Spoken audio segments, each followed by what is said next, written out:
is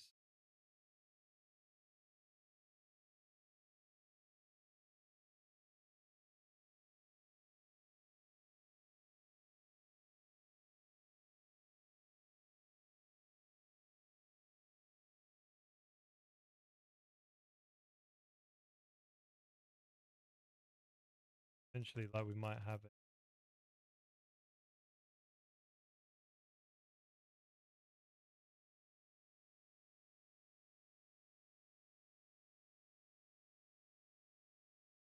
So essentially have this sort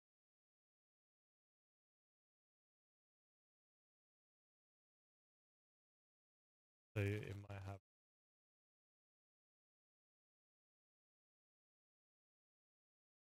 very much material, but then we might want to ways of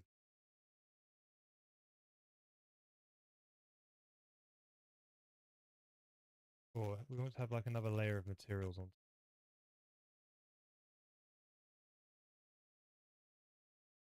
So inside this material space of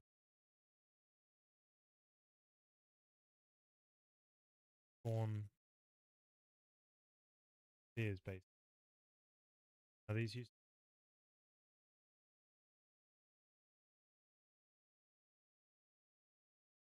and now they're done explicitly done automatically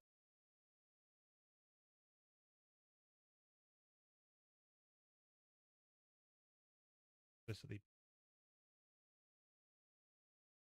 they'll be sorted so we can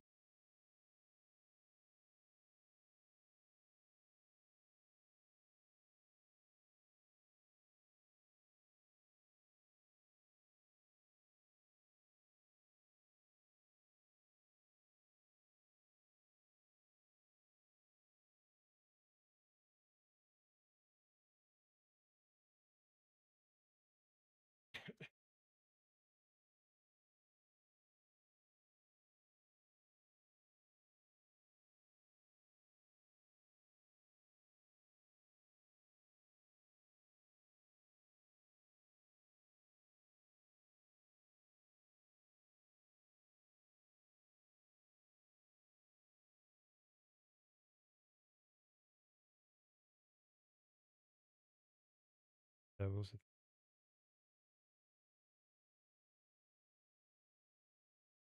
access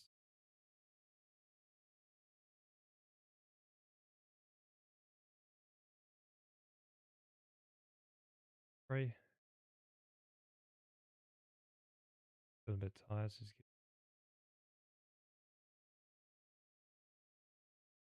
help me over. So spray for each eye. Come to the understanding of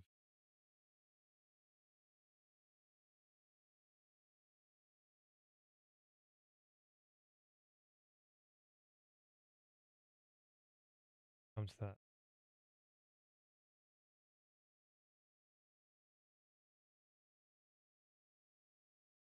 Cool.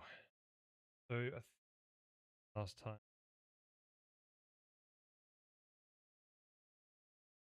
try and compile. Hey Chan, uh yeah. New project, new direction. Well, not using the old, but mostly there's some stuff which was taken from the old project.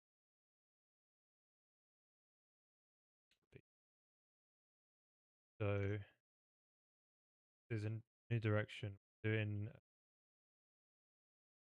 currently doing time distance build render meshes are currently fixed. We are going to be doing.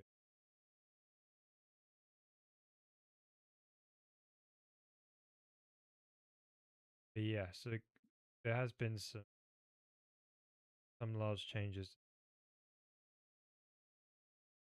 We're also on Windows.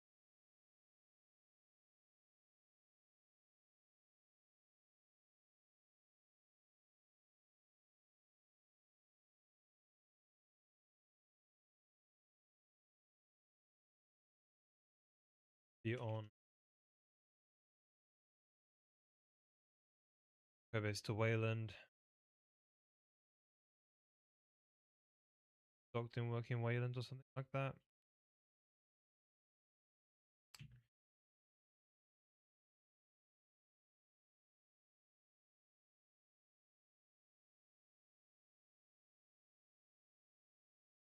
Changes.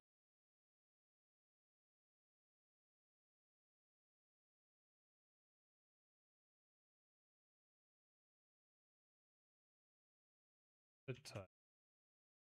Hopefully this tea wakes me up.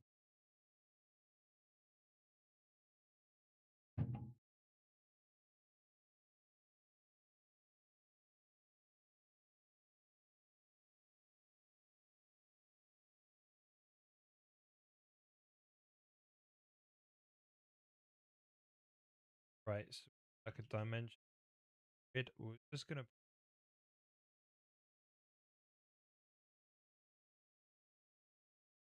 in radius.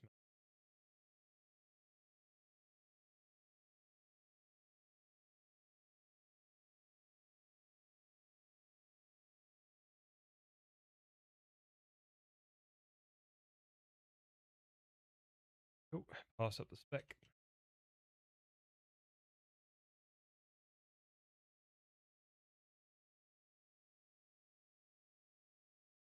Oh, lovely. Right, so it's compiling and running again.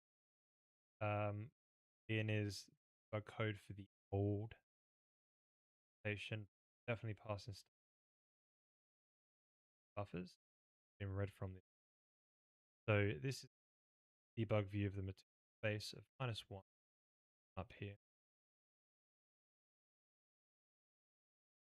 So this is an implicit or implicitly placed set of spheres. We switched away from doing this because we be able to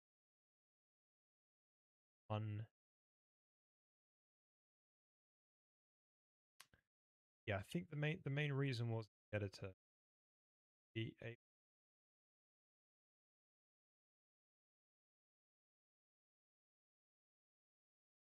best way to do. I was trying to avoid.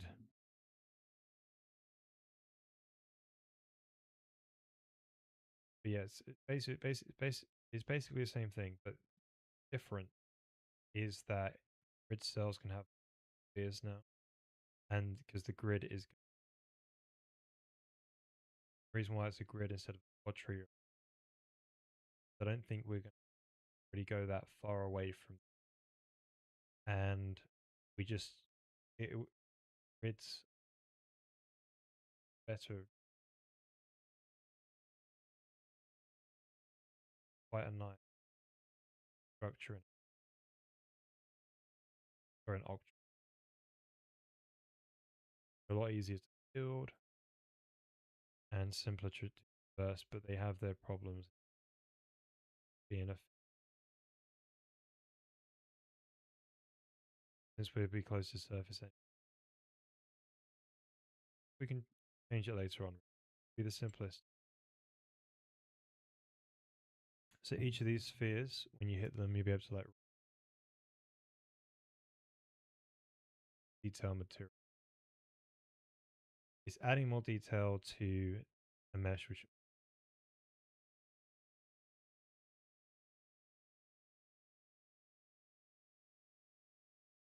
maybe grass, maybe a, so it's quite powerful.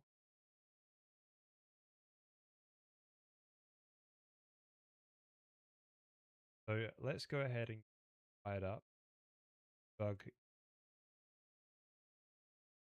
You also see it change the background. Well, I think. No, that will have to come up. Interface is done. I have to turn the debug.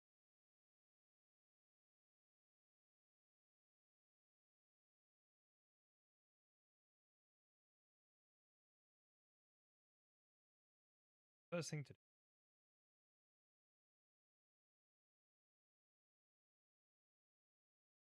Make sure the synchronization.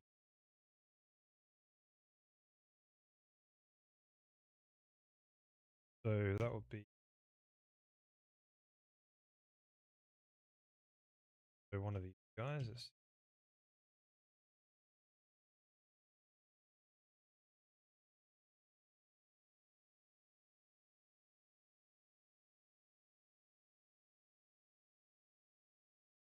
used how this. Oh, right, it is. Explicit. So effective state is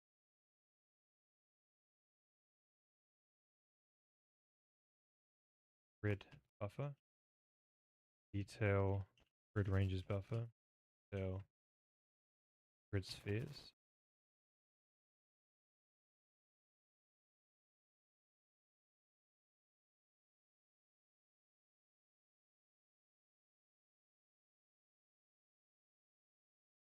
Awesome. So the next thing to do is go into, and we need to add a new lovely macro. Allows us to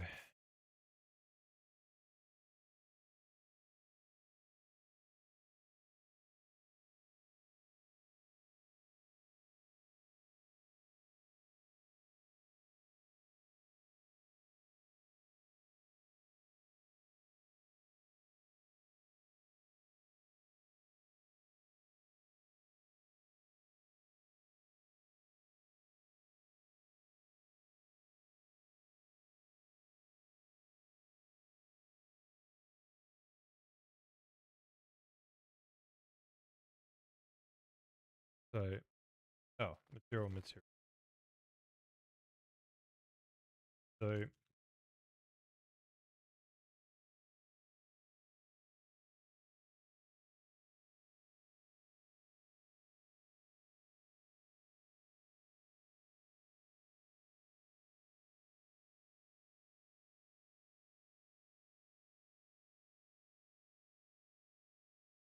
let's just do 3 and not 4 of them.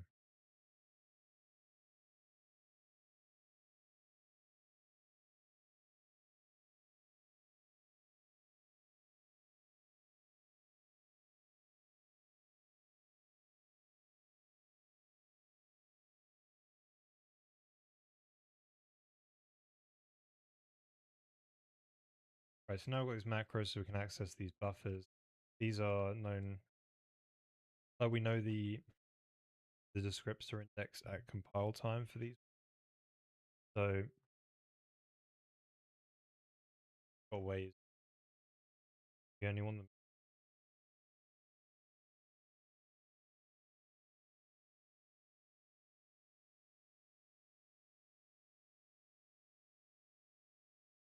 Yes, so we just have a special way to access buffers basic. We synchronize them.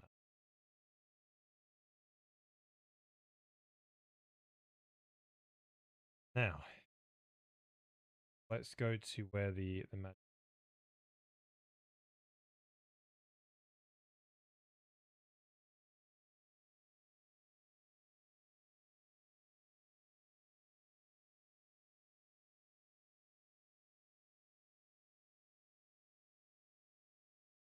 Okay, so when we did the serial remart, we try the geometry, right? Then so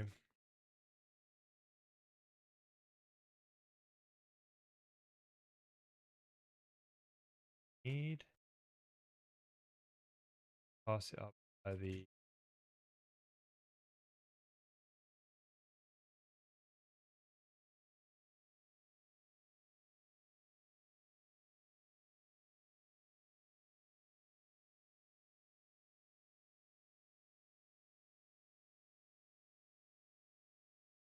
So we'll probably call it the material grid.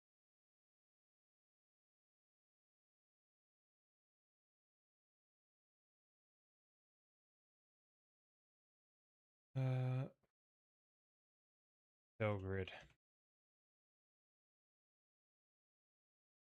So I guess we'll U32 max that valid. So we might want to have so we'll just call it ID.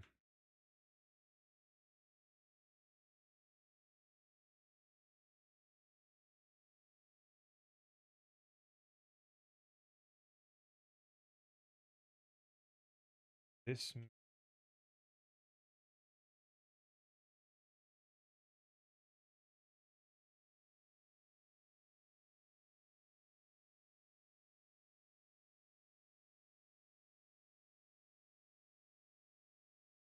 that when we allocate a mesh, we'd also like to get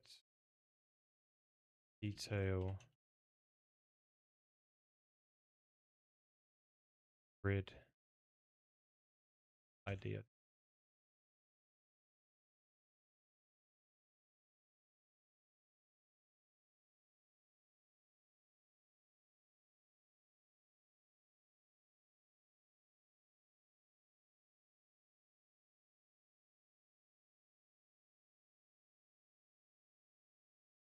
Cool. We only got one of these for now. Yes, that's GFX VK test. Lovely. So here, when we upload it to the GPU buffer, we would like the DST detail grid ID equal to detail grid ID and object. Now you do want to say if it has something, then do this. Else,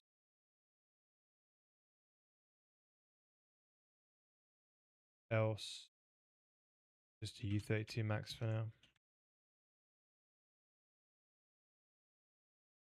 So on the GPU side,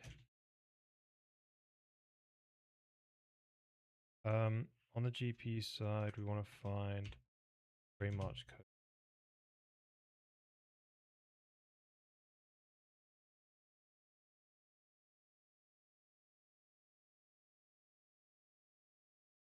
And it's just a simple case of gathering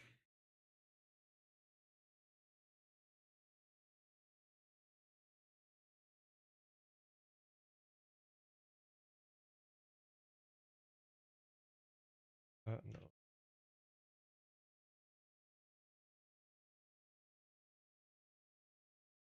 Right, so we need this structure here.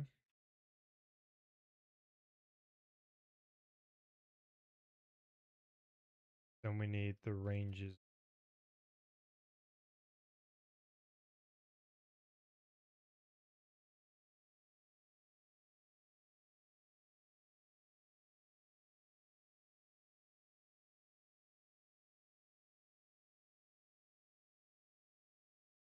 Oh, lovely. So we want to get these three.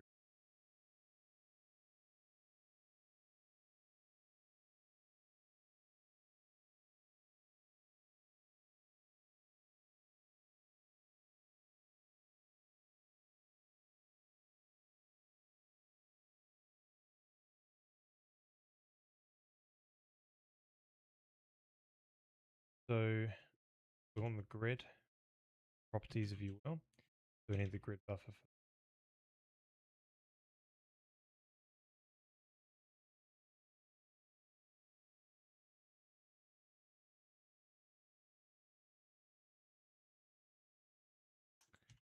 Right, so let's call this the range here. So to work out all of it.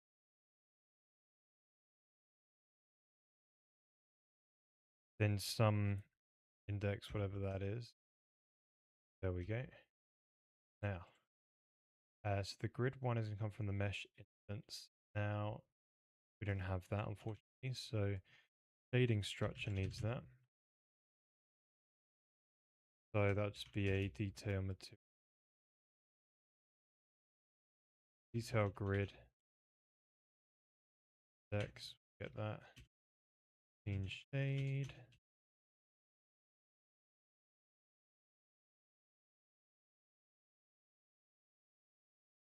Shading dot this thing from instance dot grid index. Oh, then go back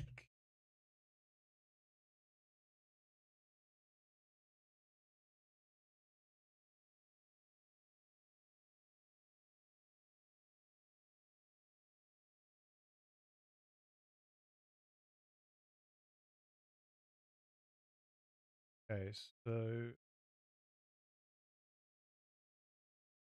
be shading dots. But you only really want to do this if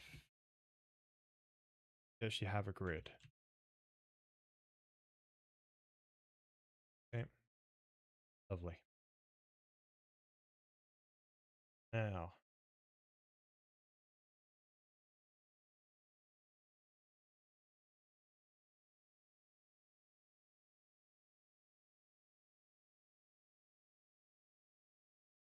yes, the grid range, like a sphere range basically.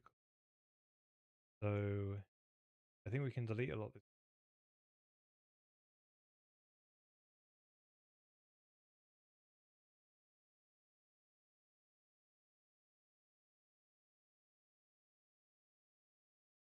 There's a min max.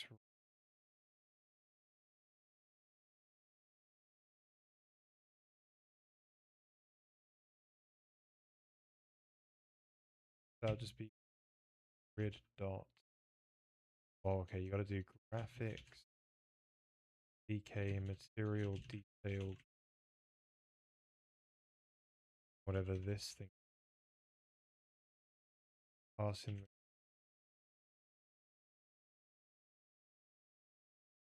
those decoded. Now,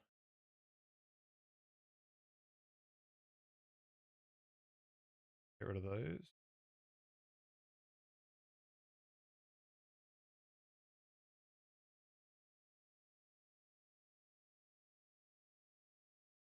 What's this cell half dim thing?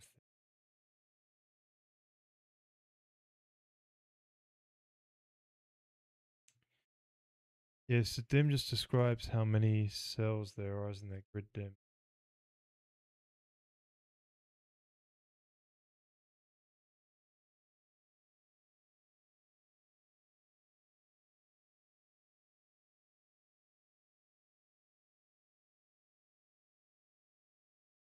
Dim minus one. We just add one. Then I don't know why I called it grid minus one. It's because we could have explicitly laid out the ranges. Um,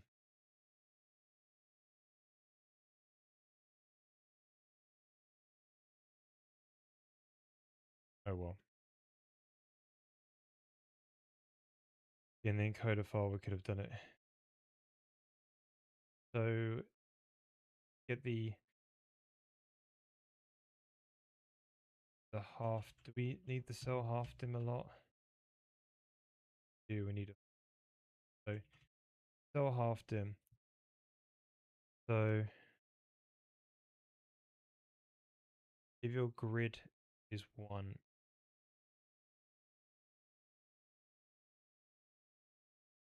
I think it's divide, isn't it? At that point, it might be one divided by a grid. That's it. So if we get this space here,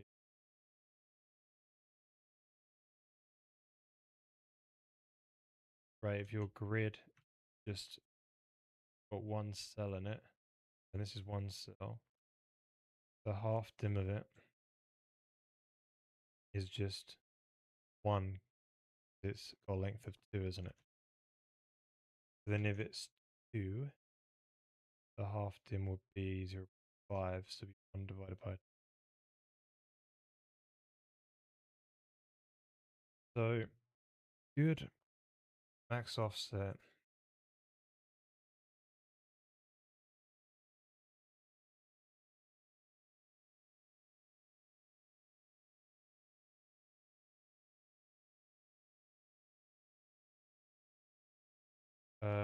That's no longer needed because they're not randomly placed.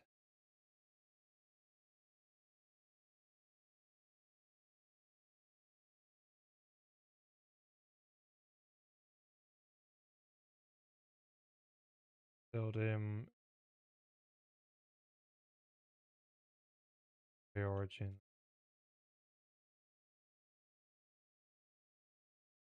Okay, so this is just ways of debug code, which will probably wrap behind some kind of if statement or something. Max iteration store, I guess. Lovely. So here's the for loop where we go through the cells. Now, every time you go through a cell, you want to get a bunch of sphere ranges. So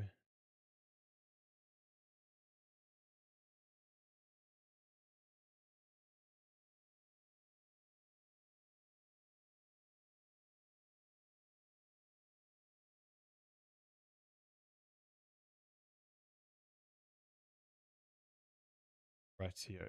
So given the grid cell that we're in, we one at the moment, there's a cell coordinates. You want to flatten that. So flatten 3D. You've got coordinate, cell coordinate.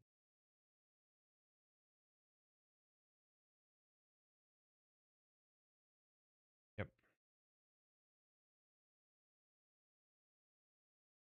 Cell coordinate is kind of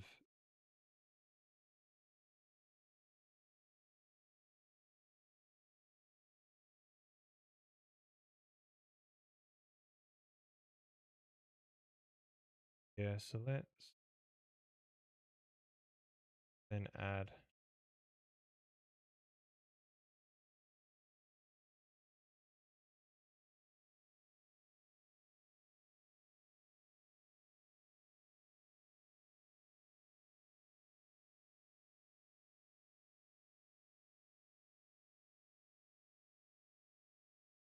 Cool.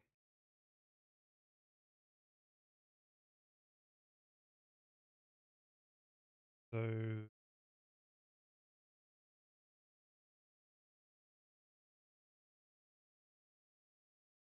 dims would be vec vec dim. That'll grab the range out from the buffer. Now the ranges there'll be a ranges start index. So it'll be grid. Got to get that. So another one we missed.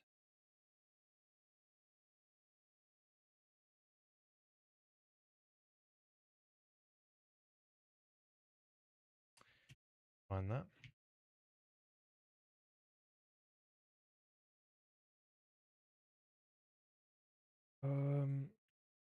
There's 12 unused bits by hand. So ranges. So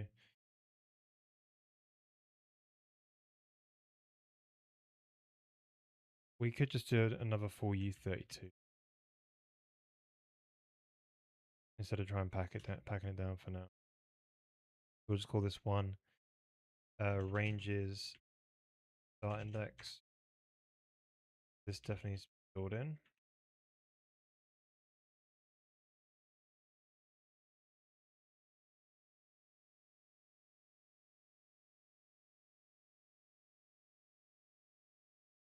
Right, so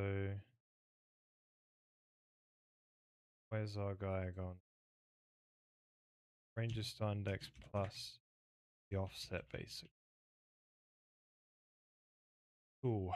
And then that gets us a range of spheres. Go over. So you need to be able to extract out a sphere's start index and count. Then you get your details basic. Bring these in quickly so we can. Yeah. Okay, so we effectively want spheres start index, PA, graphics, PK, material detail,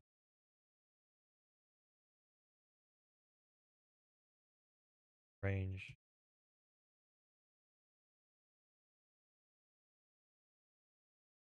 count.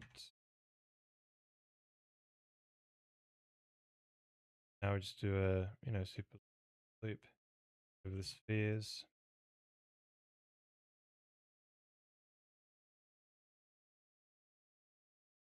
Zero.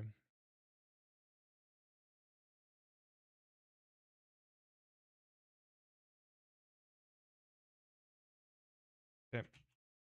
You load your detail sphere, which obviously starts at sphere's start index plus whatever the sphere index is.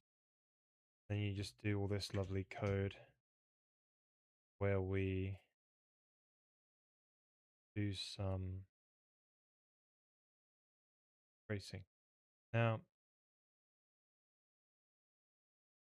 I'm not sure about the debug code anymore, but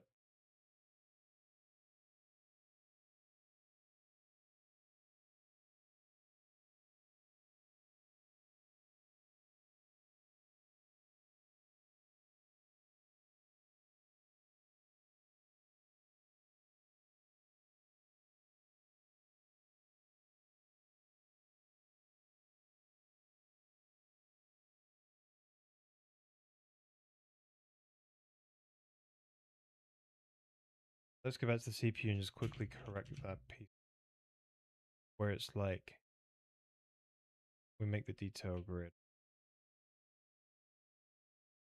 Now we set another thing which would like, oh, you've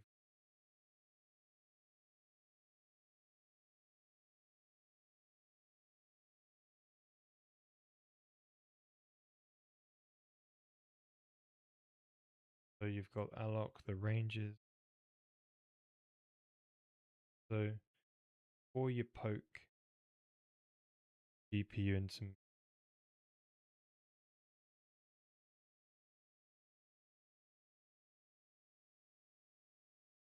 want to set what's known as the ranges start index. That'll just be grid ranges block.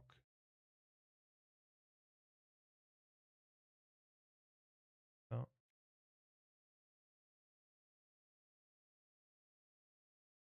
Cool. Now if we just find the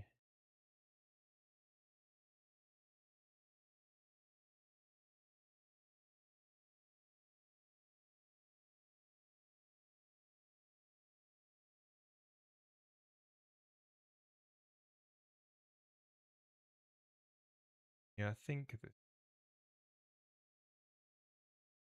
although I'm not sure if the code can handle one.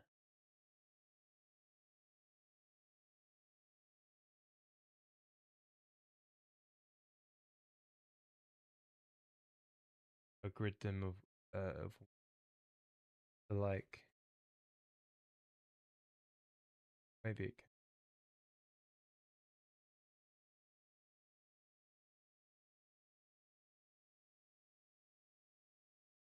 Oh no.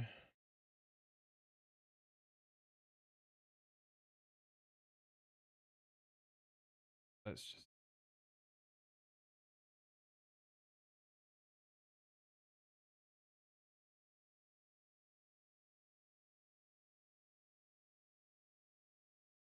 oh yeah, sorry, we didn't extract the stuff from the spheres, did we?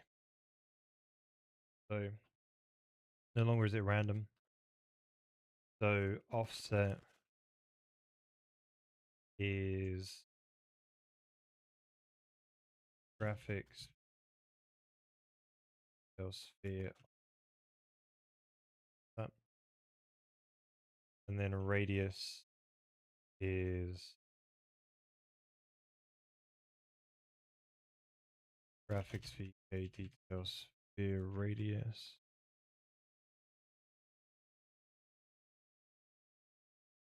Nice. Then the material we'll do in a bit. But yeah, we should be able to get the material out there and do a switch statement and go into a different material, which be so. I think we can leave it. If you get a hit, technically So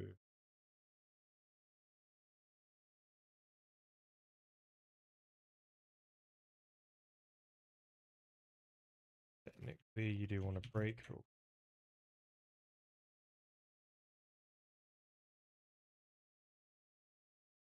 Right, so I think this is the code that we want. Get that building and going on here.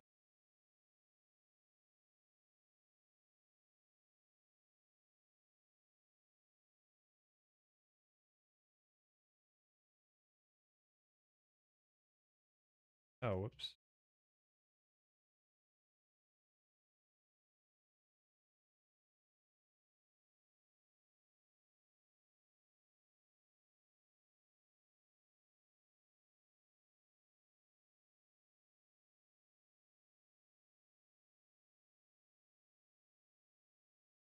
Right, I've got to declare another special type somewhere.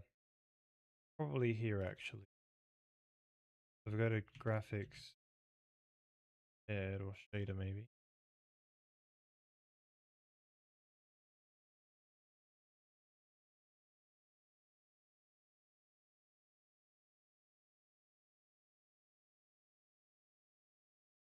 Oh, that's not going to work.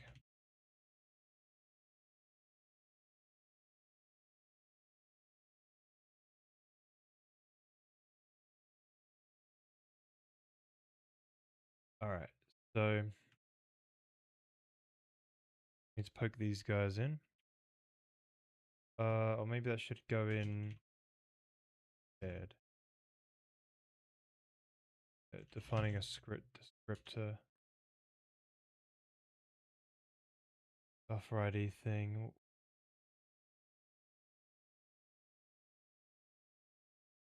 Lovely. Okay, we'll jam it in. So, view these guys.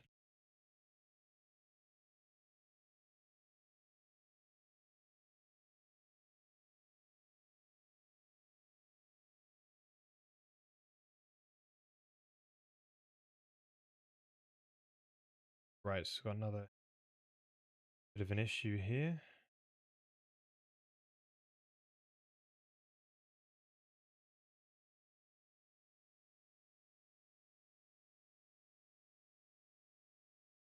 Right, go to dot raw.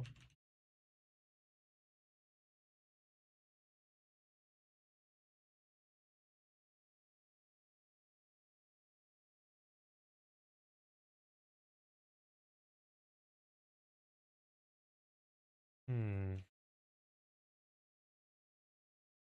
Oh, it's not a thing to. It's just a field.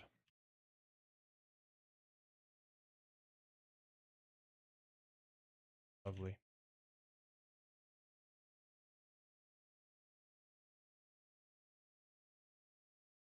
Right, so materials none of.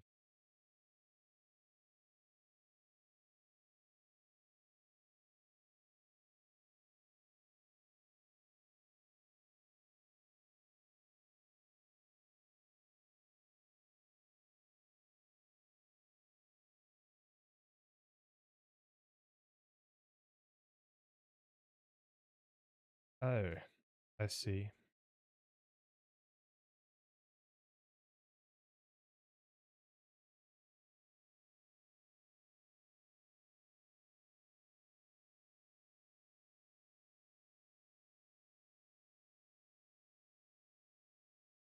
So basically, this is a type safe wrapper for an ID for that buffer type. All it is. I got a special macro which allows you to get from it, and it's the way I do type checking on my IDs. They're not just plain indices.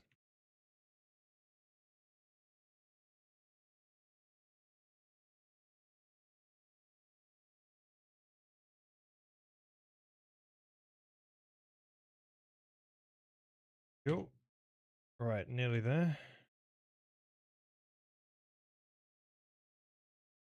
Right, max offset, what does that even mean at that point? Nothing. Good. And then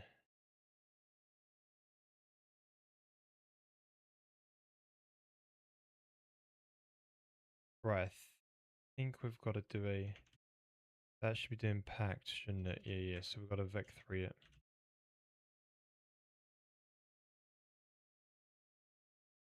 Right, here we go. Right, we're back up and running now to some degree. Although I don't see anything...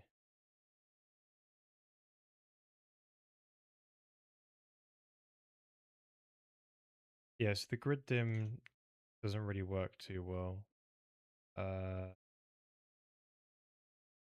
Because it's not even running once.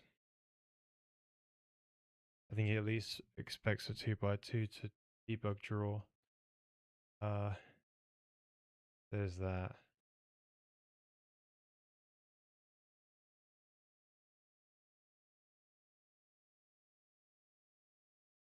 No. Grid dim should be 1.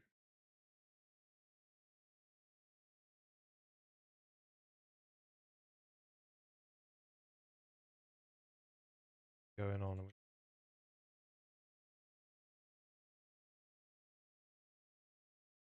Right, I don't think we're seeing it because...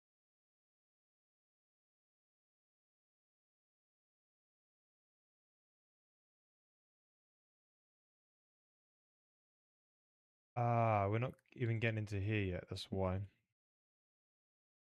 The fishy's gone on.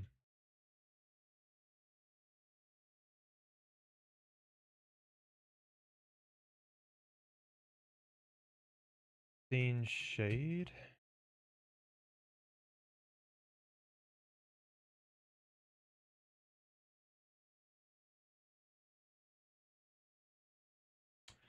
Right, so apparently that's U32 max.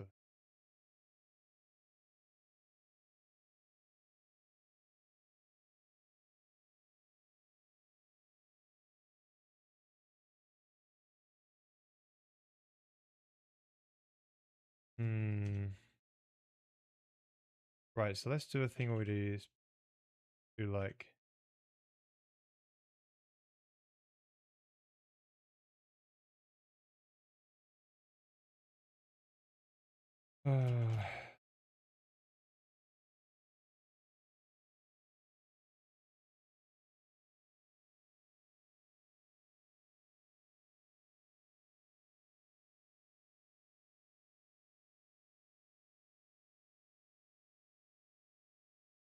how do we know...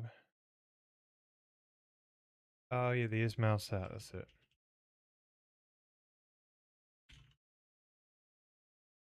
So we get 1 pixel. Alright, so if this mouse is at this coordinate, then print me what this grid thing is. I bet you that's U32 max.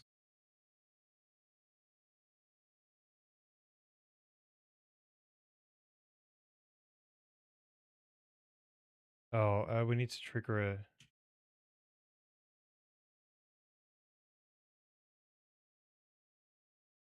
Yeah, so it's U32 max. Why though? When...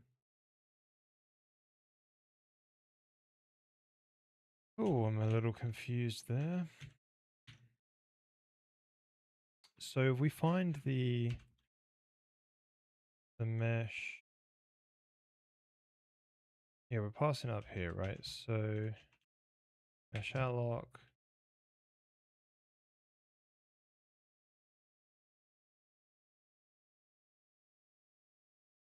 Is it not being passed out from this function?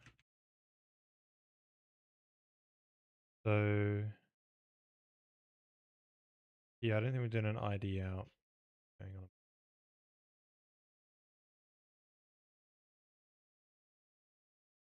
Yeah, so there we go. Okay. Lovely. Right, so we've got something being rendered now. So, right, what are we seeing? So we've seen the arrow. What were these 2 pink lines again? I completely forget.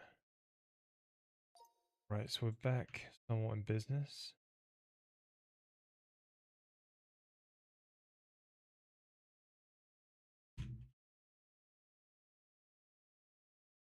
So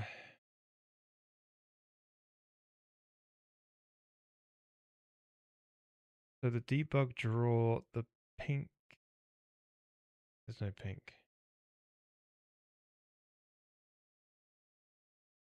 Oh yeah, there's magenta if we hit the cell twice or something like that, but right, I see. So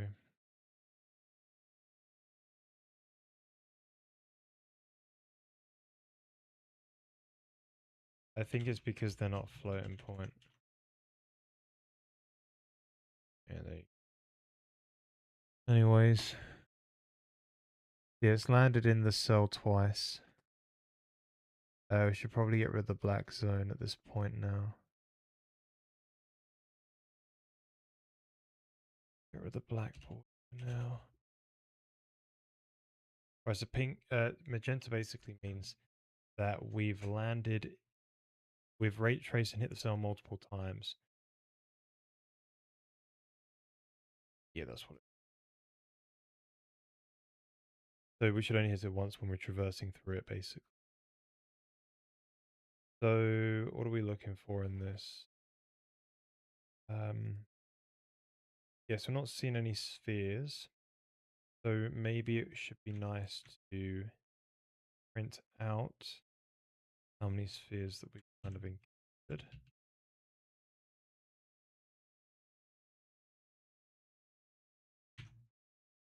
Right, 0. Alright, so here we go. So now is where the fun begins. So we get the grid, right? We go over all the cells, so it's be one cell. Now let's get the range. Print out two things, right? We're going to print out this start index and count. Just a bunch of zeros. It looks like we're not populating that buffer yet, probably. So why is that?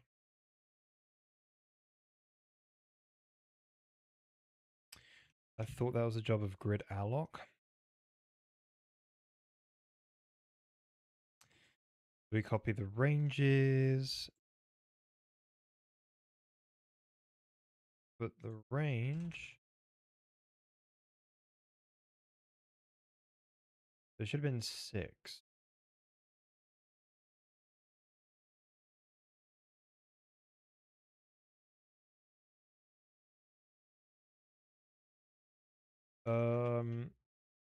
Actually, that reminds me.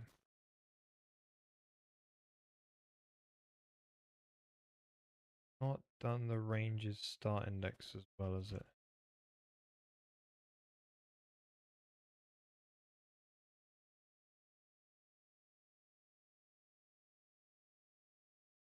Right, it's just a bunch of zeros by the looks of it.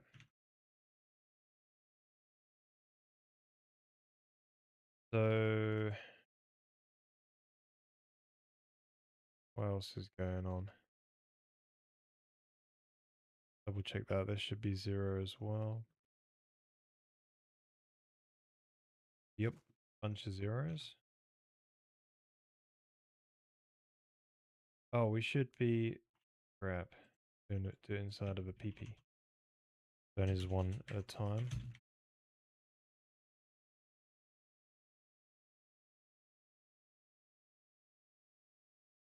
Yes, we just see a bunch of zeros. So that's not very nice. This is great that it's 0, but these two should not be 0. So from the CPU side, we are copying the grid ranges in here. I'm a little used on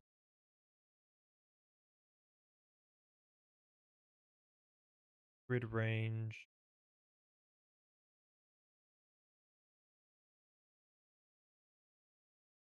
Yeah, yeah, no, that's all right. Yeah, that seems pretty sensible. So we need to put a breakpoint in this.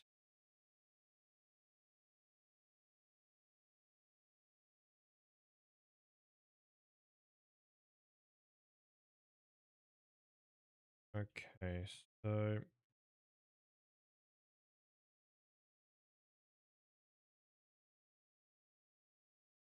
zero cache upload. Here we go. We're hoping to get in on this guy here.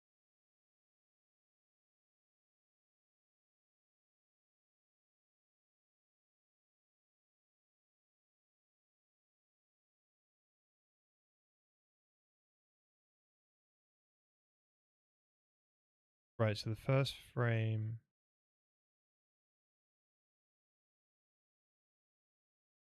we didn't do it. What about the next frame?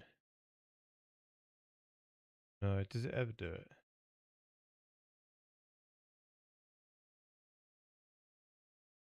Right, it never lands here, I think. Okay, it's a big problem. So, but by the looks of it, what happens is this will get cleared for the range.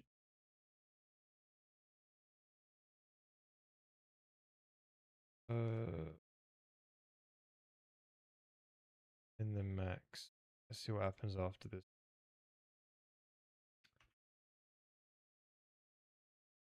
Yeah, 0 then 1. Right, so what happens to that next? Yeah, I think what it does is it starts a new frame. Yeah, so where's the first material cache update? Right, we found the problem.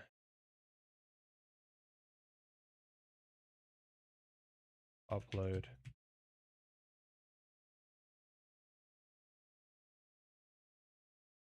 Oh, it seems like it's uploading it every single frame. Yeah, the properties it is.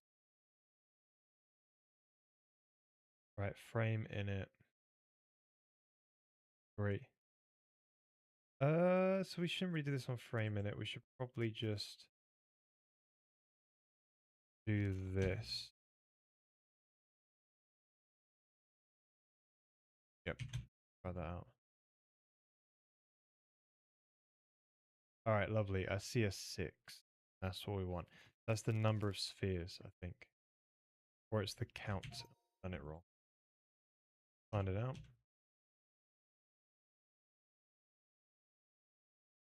That's the sphere star index is the wrong one.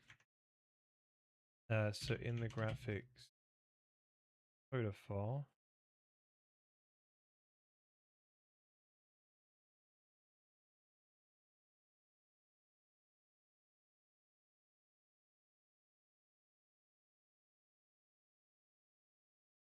right,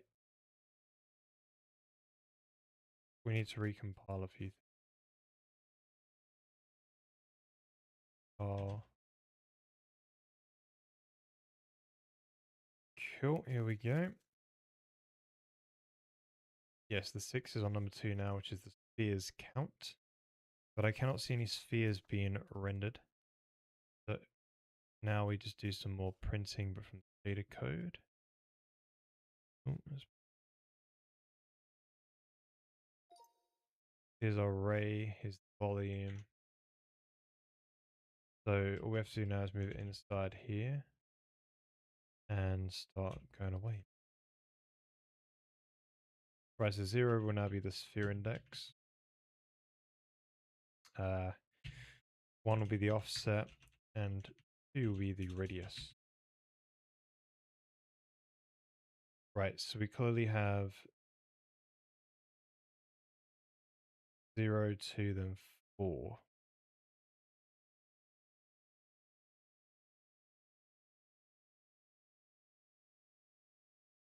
That seems to be an odd way to count.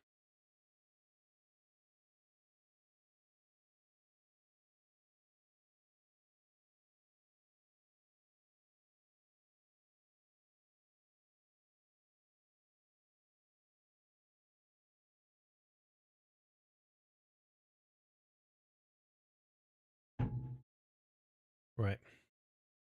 Shadowing. My worst enemy.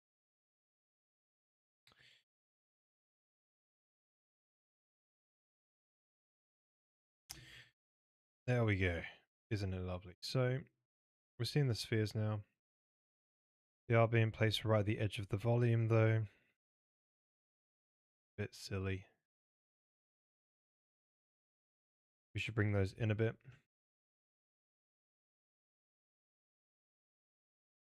So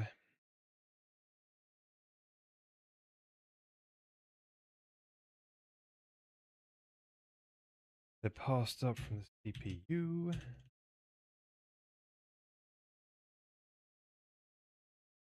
Bring them in by 0.1.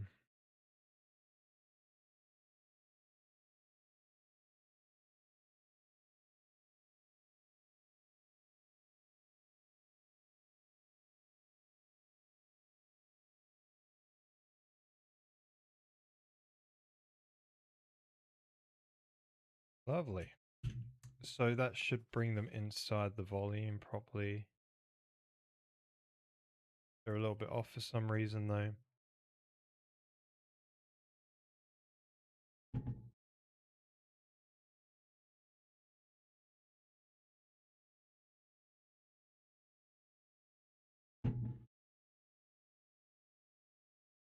Definitely something a bit weird going on. Not gonna lie. So so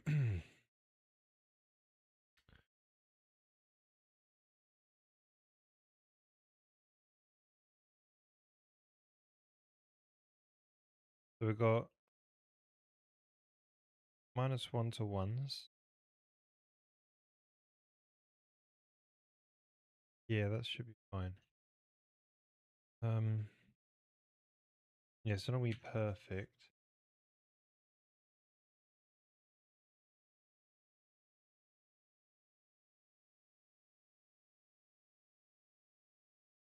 Oh yeah, this is near fars and all that, isn't there?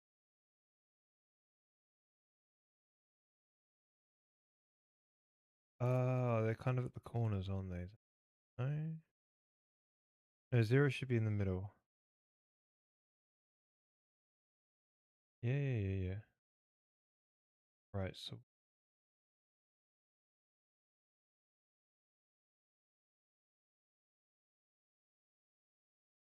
right, so we compare this with what we have. So yeah, 0 is just the index, right? It is sort of changing every now and then. And then 1 is the position, and then 2 is the radius. So we've got a positive x, negative x, right? Positive y, negative y. That seems like the pattern, doesn't it? Positive x, yeah. Okay, so it seems like it's getting the right memory, I think. Seems like it's getting the right memory.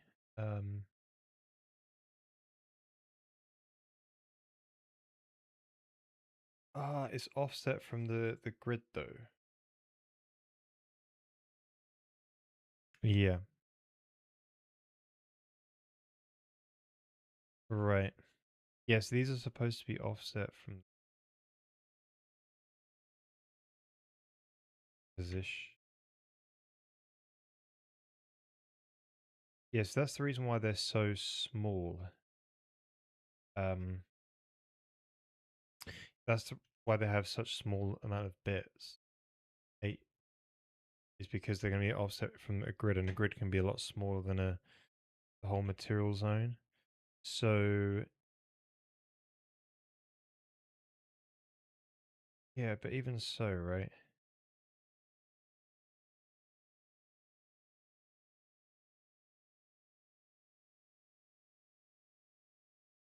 Yeah, so they need to be multiplied then by something else. Make them right. The graphics material. So when we apply,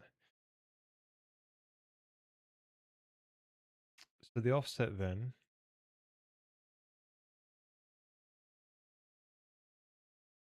the cell center position plus offset. So really, it needs to be multiplied by like how big is a cell. Oh.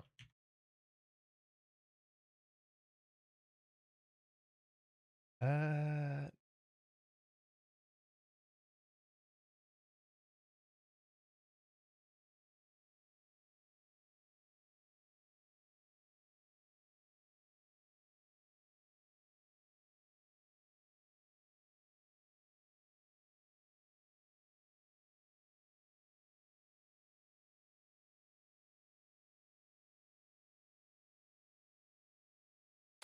Hey there, host. How's it going? Shalom. Welcome, sir. How you been?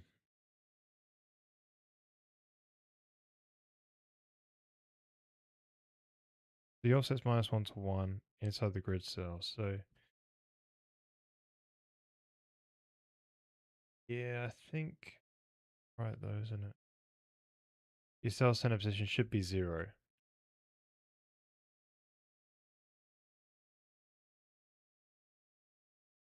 Is that messed up a bit? Minus 1, minus 1. Arise it. That's a big problem. So,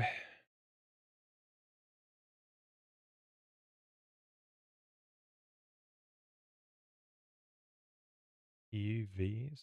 Oh.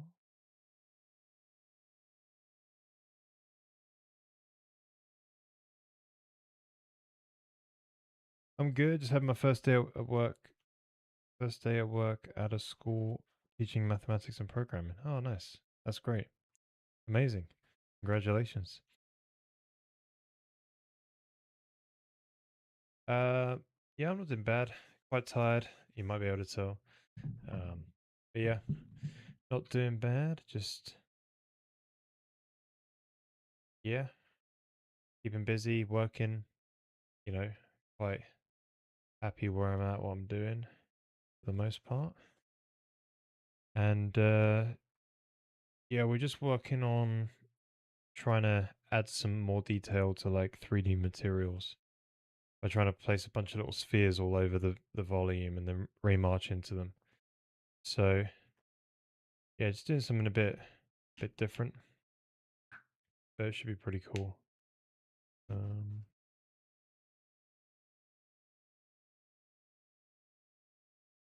yeah, I'm gonna try and put some like moss on this, or maybe some stones on these bricks. Basically, I don't know what we're gonna keep with these spheres. We'll probably try and do some kind of like probably an OBB, or an orientated bounding box.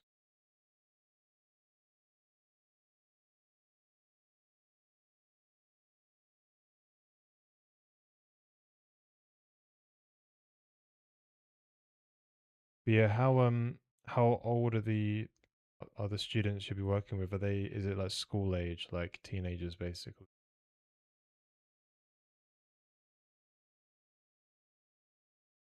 Um yeah, so cell dim, sample pause. The inverse cell dim will be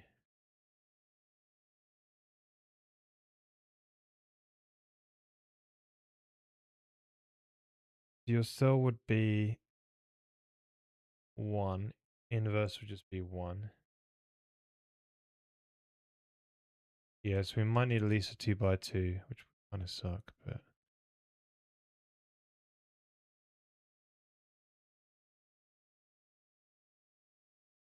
yes, the UV would just still be minus 1 to 1. You floor it, you add 0.5.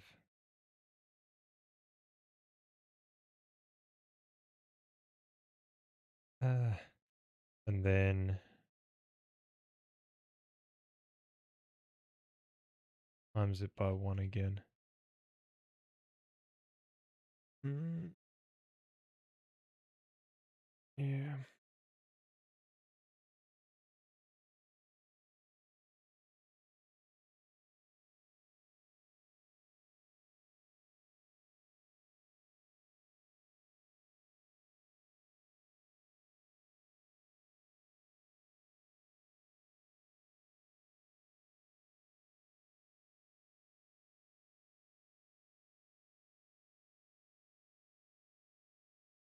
Right, so if you...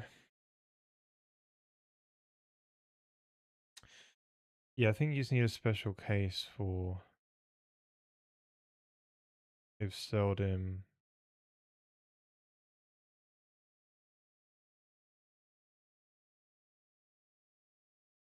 greater than or equal to or greater than...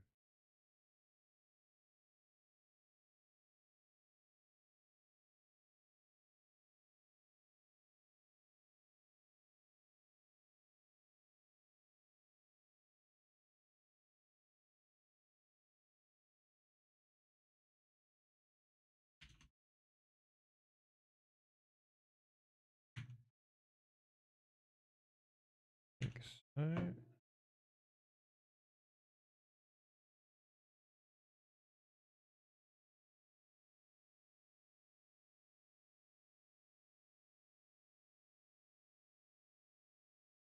Right, how big is a cell?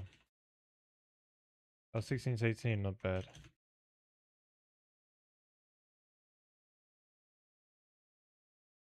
2.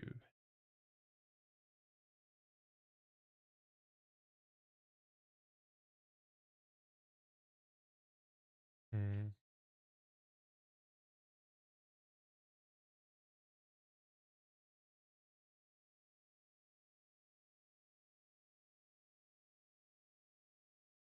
Let's seldom 2.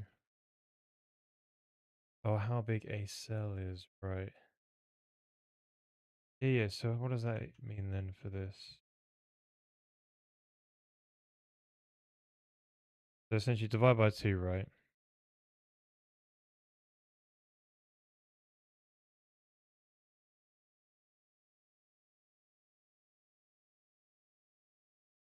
You floor it.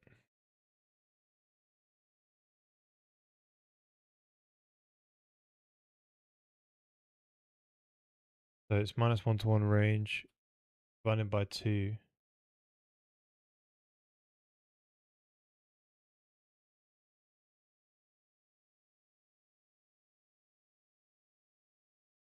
Um, yeah, so it'll get you from a negative 0.5 to positive 0.5. Add 0.5, be 0 to 1. E times by 2 again. Sorry. If it'll floor it.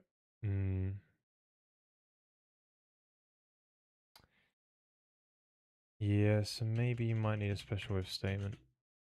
Yeah, you do. Cool. Let's just leave it at that. Right, so this is how they're laid out, right? It's so we've got them binned inside one grid cell, and there's spheres on the north, up, down, left, right, far, and near, right? So there we go. We'll leave the debug code in, I think, because it's going to be useful in the future. What we just want to do is make sure we have it a way to like sort of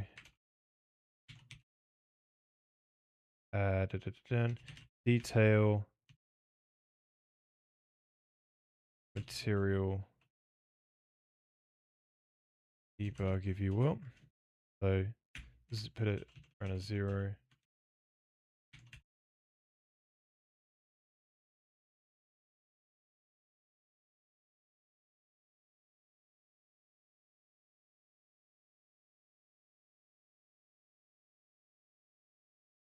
Just got to find all these.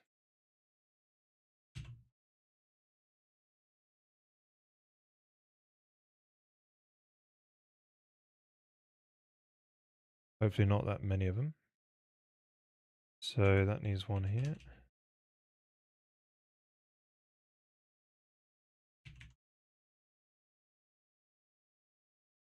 And then, right, so I reckon we can do, yeah, we'll probably have 2 different versions.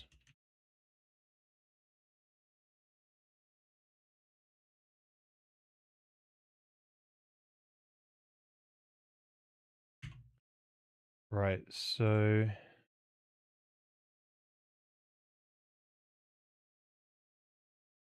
this one says if you hit, then break out. Going over the spheres, I think. Well,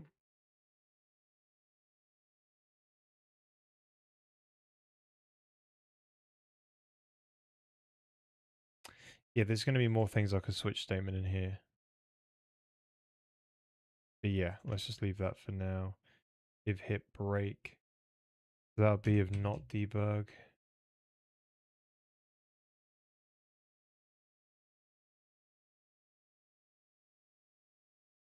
Cool. Maybe we just else that. And we go. Then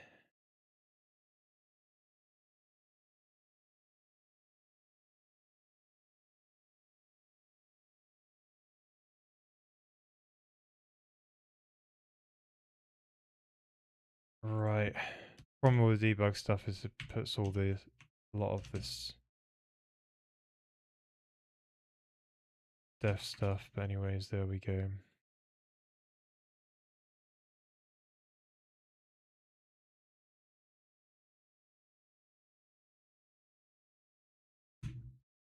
Cool. Right, so we're seeing it kind of in effect here. You can see a sphere there, kind of. But it's got some clear problems. I don't know why we can't. I think the sphere is poking through the like the edge of the volume. So there's that. So what we're gonna do is we'll get a few of them. We'll get the original scene we had up before, and then we'll see a few of them on the volumes, and then we can start like remarching into them basically and put the moss in there and stuff like that, right? So if we find the initialization,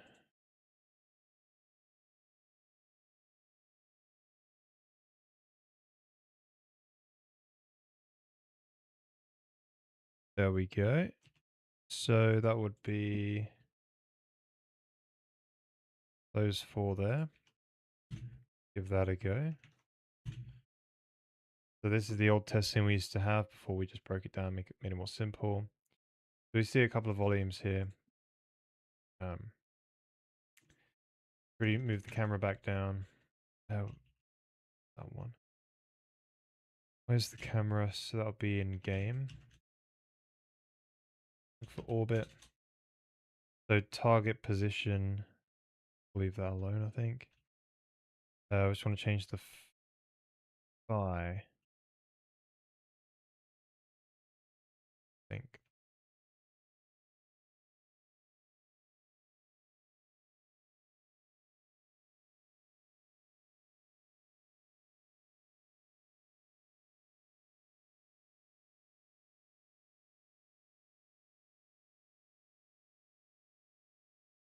Um,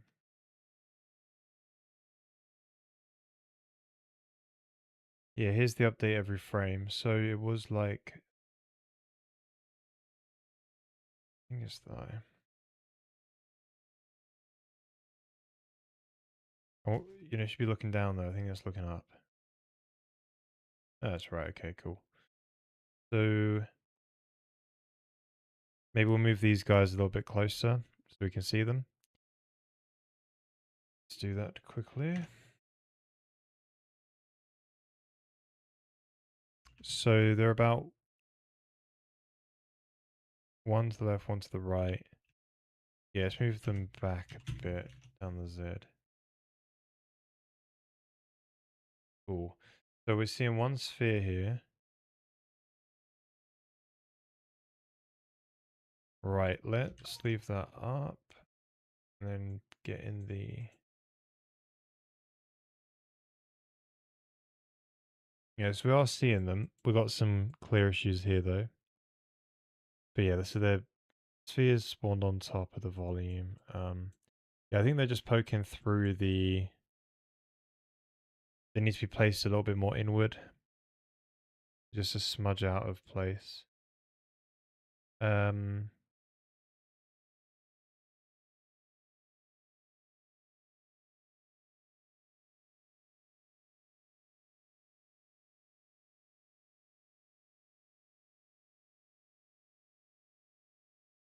yeah, so rather than 0.9, let's do 0.8, I think.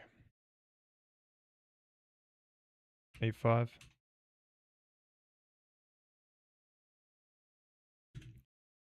That should sort out the... Right now we don't even see them because they're too busy tucked in. Oh, you know what it could be actually? It's probably perfectly fine. It's just the...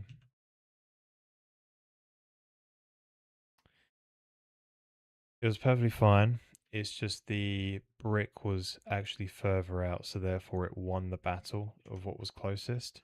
So that means then the code which I had in to adjust the brick was not working. There was a thing called like...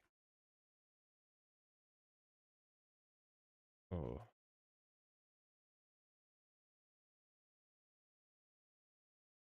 the inset distance.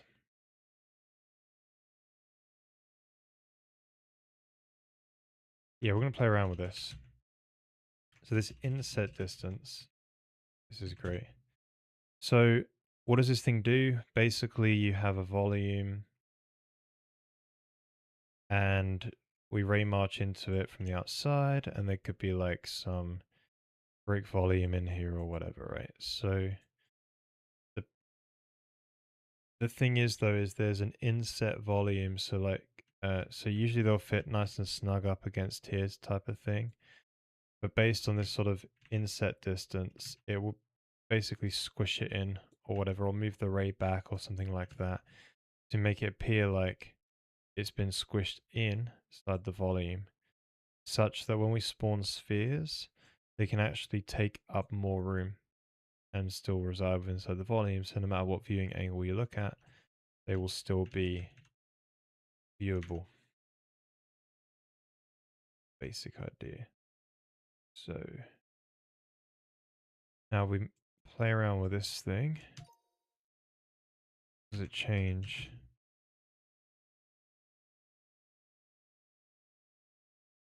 Right, that's not changing,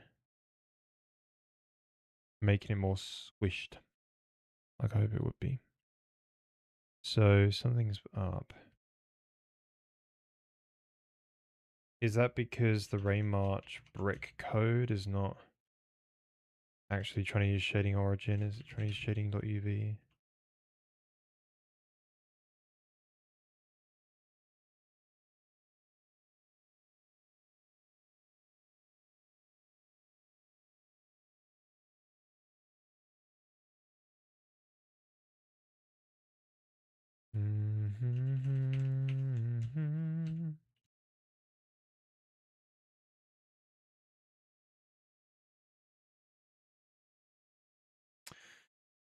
Yeah, nothing there.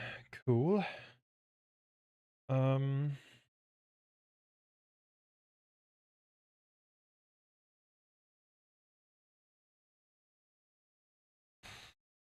yeah, so it's not trying to use shading UV.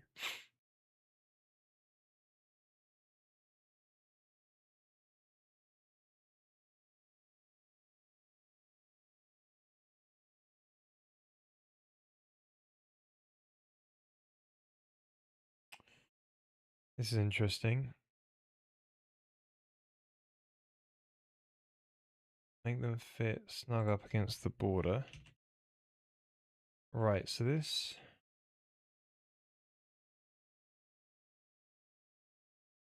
is about moving.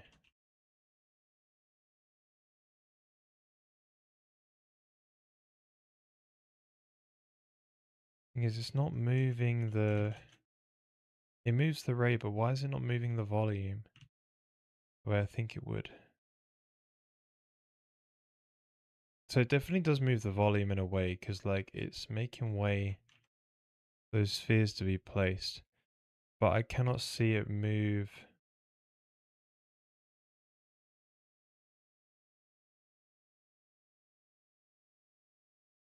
Oh, it's an addition.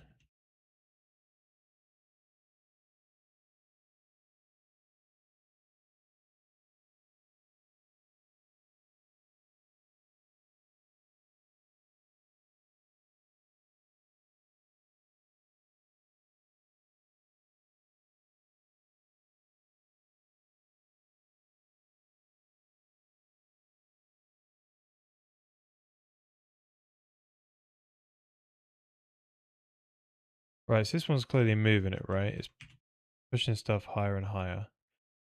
So if we did like a 1.1,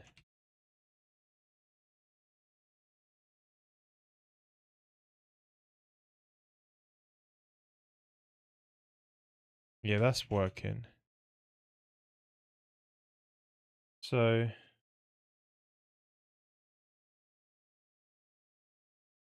we want to do a scale.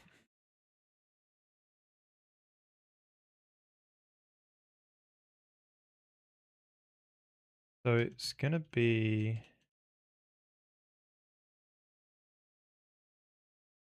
1 plus multiply that. Okay, cool. So I think that's kind of done it. Not really. But yeah, it's done it, right? We can see there's a one right there. There's some things right here. Okay. Um, I think we should orientate the camera a little bit better though. Maybe uh maybe we can scale these guys up and move them a little bit closer, and then we can start Ray marching into those. See, rather than a 45, maybe it's fine. Yeah, maybe a 35. Move it a tad closer. That might be what we want.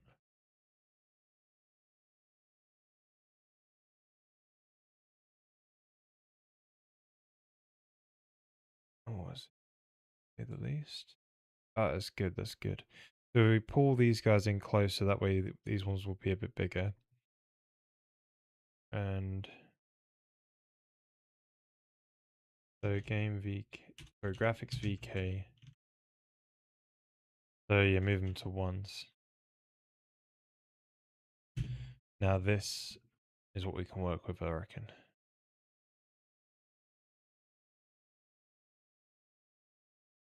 All right.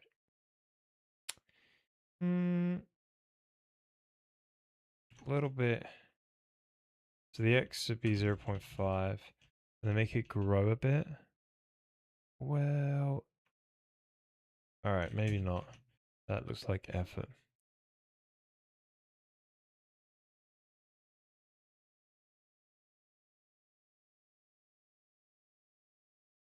Yeah, I think that's cool. So what we've got here is we've got one that we can clearly look at here. We've got one there, one there, one there, one there, and one there, and one there. Okay. Now, yep. So now the next thing we should try and figure out is I don't know if doing spheres is probably the best approach. I think we'll swap out for an OBB. Sorry, OBB, an orientate bounding box, because you want like the material volumes, they're going to be a square. What's the way of saying it? Yeah, I think the material space is going to be a square. I think so. Putting down a volume, which is in a box shape, is going to be the best, and then we can orientate it as well, and that would then mean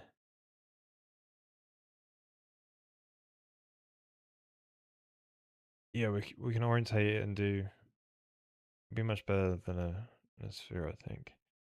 Be more tighter fitting as well. Very nice.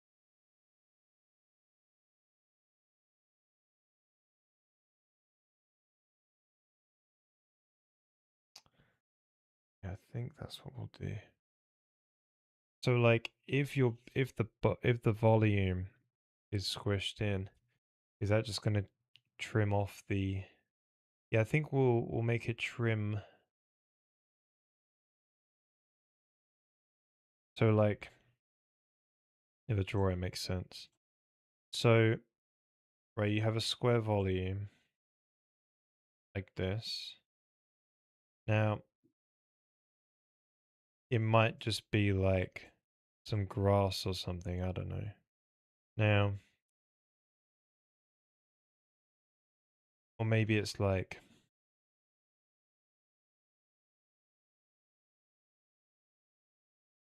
yeah, maybe it's just like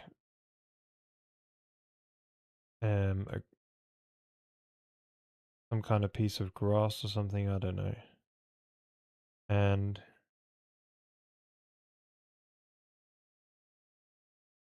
if not otherwise,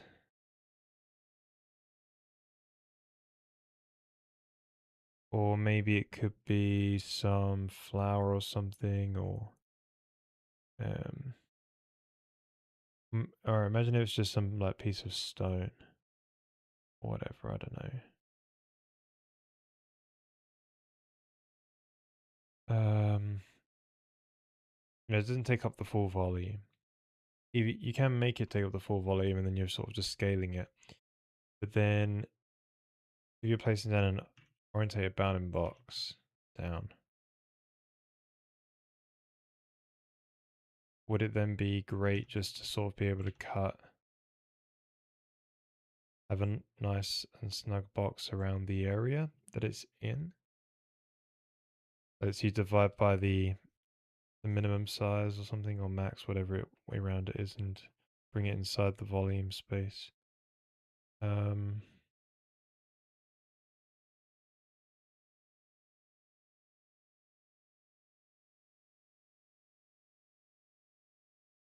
hmm.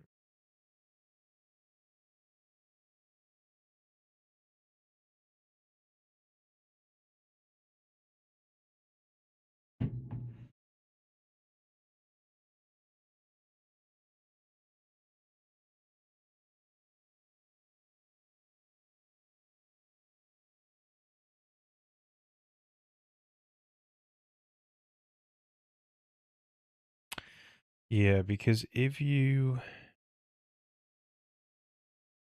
because you might want to animate some of these things, right? Say, so they move around. Maybe it's they could either animate inside their volume, right? You know, maybe you just keep it a cube. Rather, maybe they can animate inside their volume, or the box could move and scale and stuff. And if the box can move and scale, then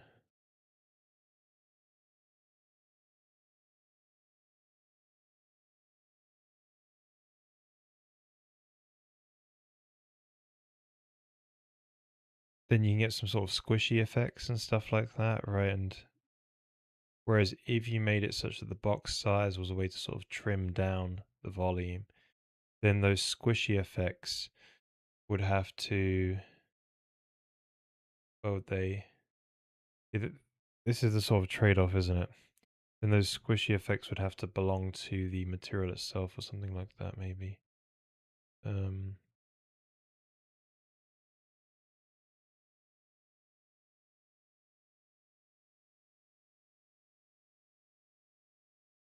what benefit does the trimming get? Probably nothing. Maybe a bit of performance.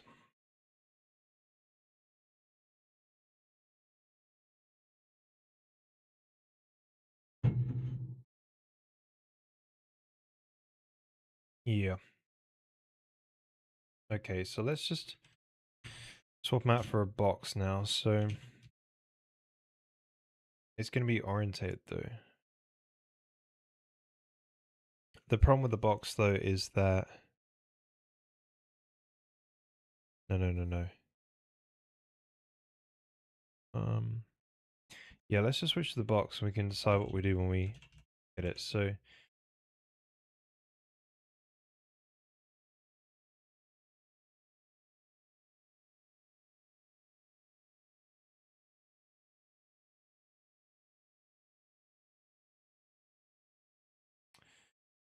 material detail, OBB, something like that.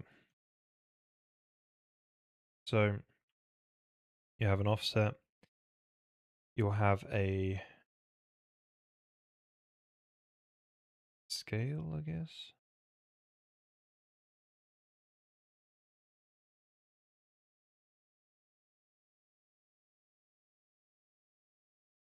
Yes, it's adding more.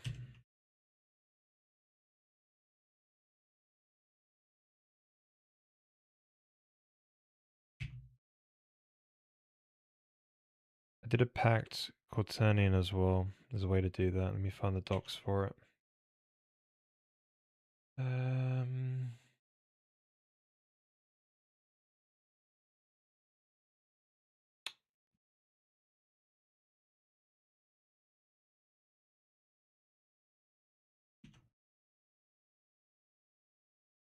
there's a way to do a packed quaternion type, isn't there? Right, it's not in the documentation, I don't think. Alright, so that'll be in...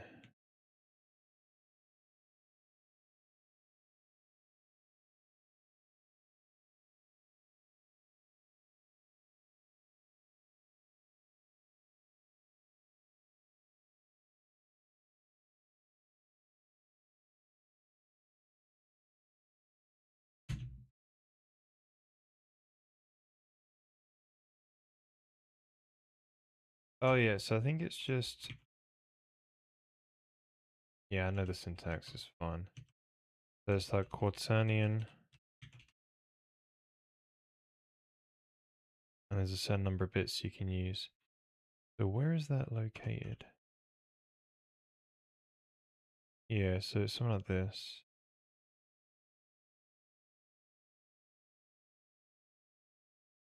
If the unpacked kind is a structure,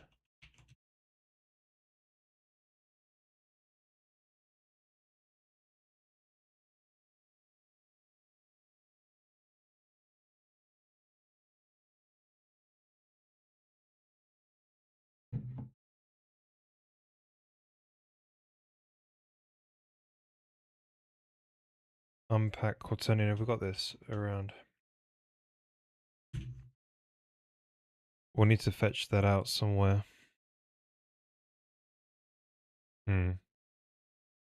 Okay.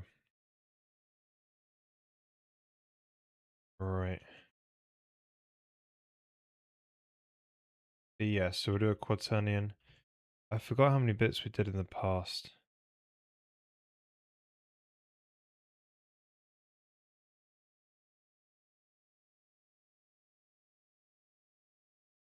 Maybe it was 20 bits. Maybe it's 32, I don't know.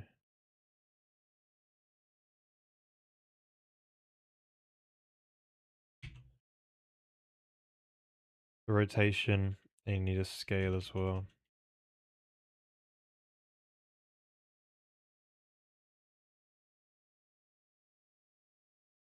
Right, so scale X, Y, Z.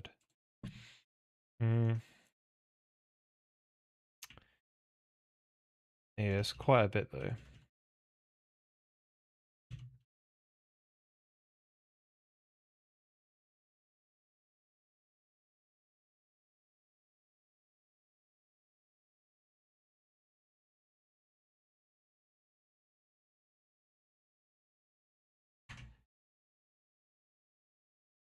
Yeah, so we've got, 1 word, 2 words, 3 and 4 words. Yeah.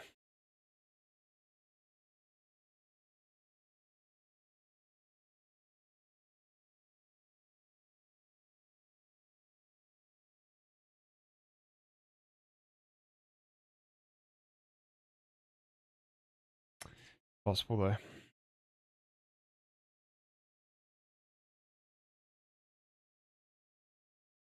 So if we go to all the places where we have that detail sphere, right? So that would be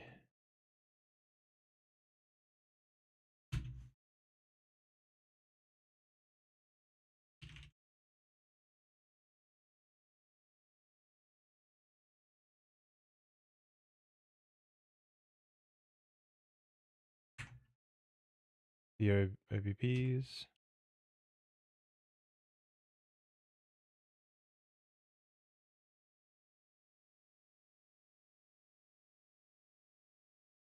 Right, so this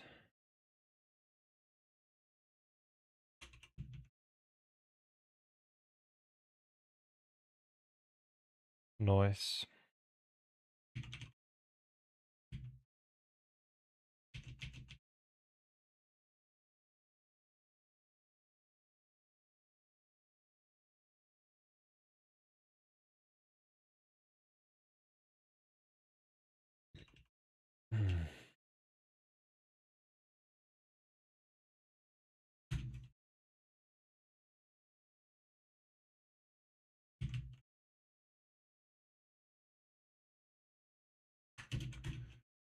Okay, so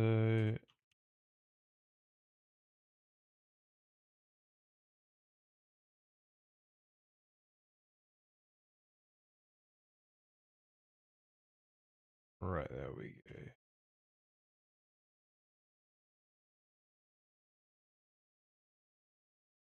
Detail OBBs. Right, so the other thing to look for was the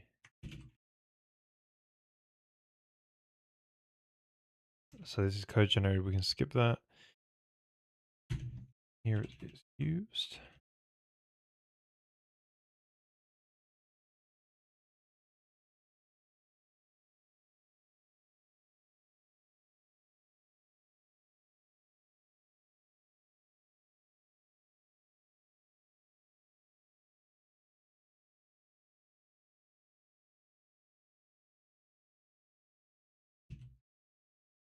Right, graphics, VK material, detail OBB.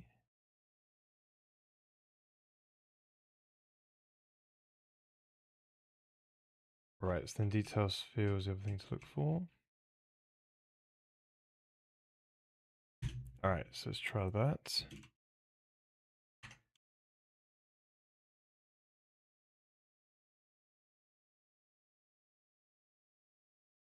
Right, so now it's just shader code, I think. Yep. So for the shader code,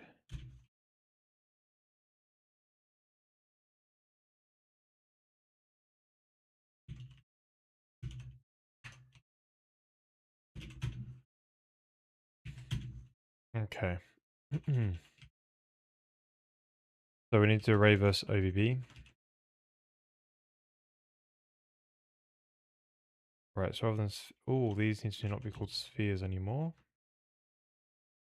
Go and change those.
Right, let's take a look around at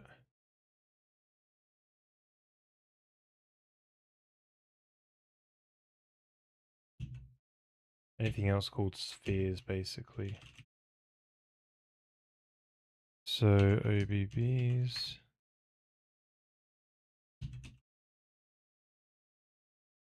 Lovely. And then just the shader code now. So from the shader side of things, we hang on.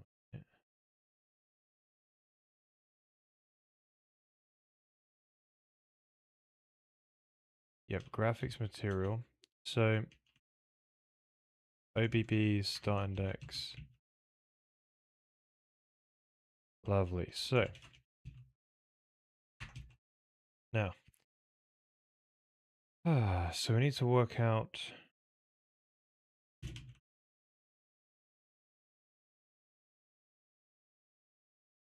We need to transform this basically.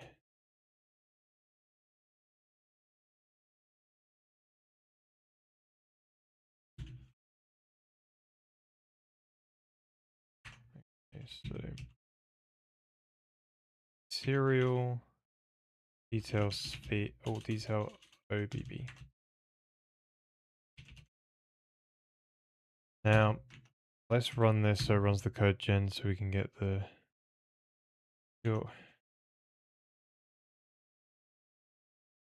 now. This should rerun. There we go. So we want scale to probably stay around being 1. No, we should probably make some tweaks. And make scale to be probably 0.5.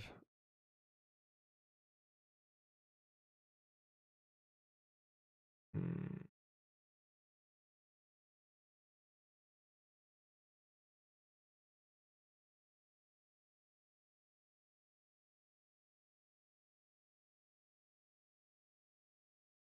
Hmm.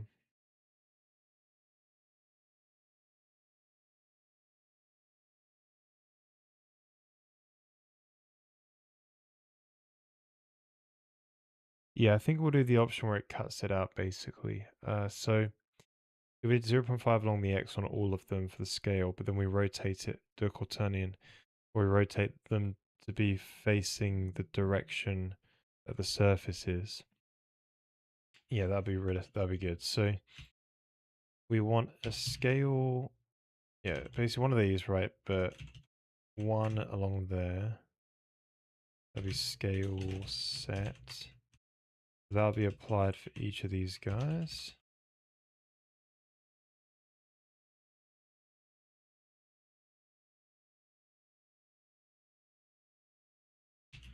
So that's one. And then we want to do the rotation.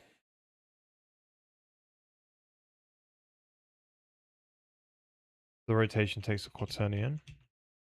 So quaternion from, have a look at this guy.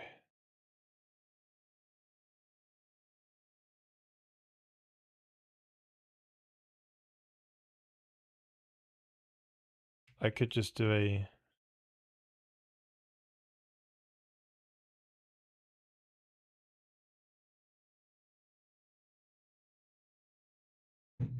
we tried the oil angles thing, but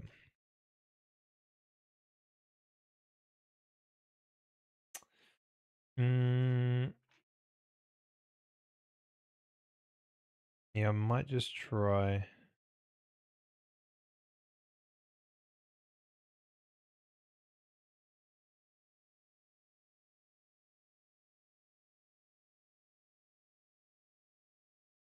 Maybe this thing, right? So probably be the easiest.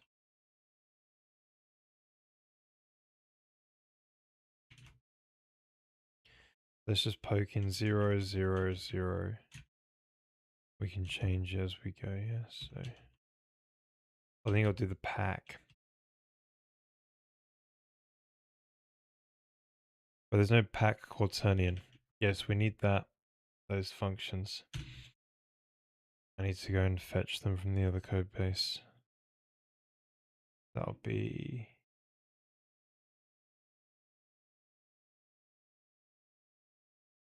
Go and find it.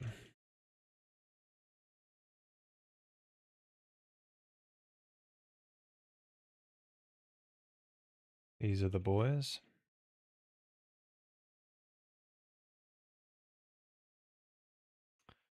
So, where we find all these other guys... So, stack inline.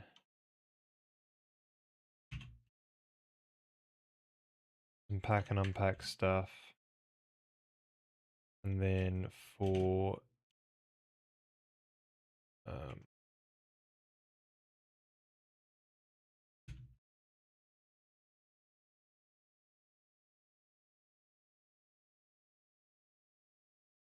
cool, let's get rid of that static keyword.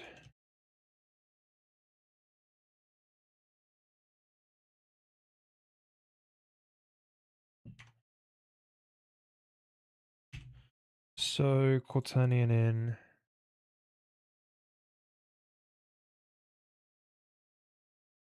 Yeah, so because it's GLSL, I gotta just change it quick a little bit.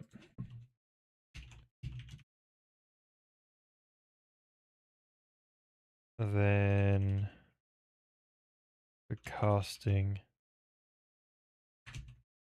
basically is good.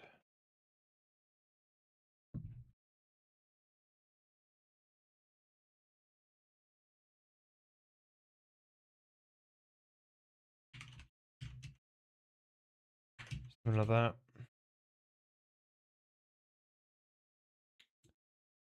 Okay.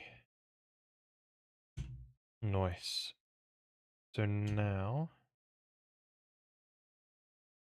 that should do.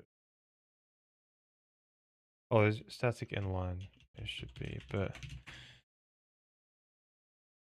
anyway.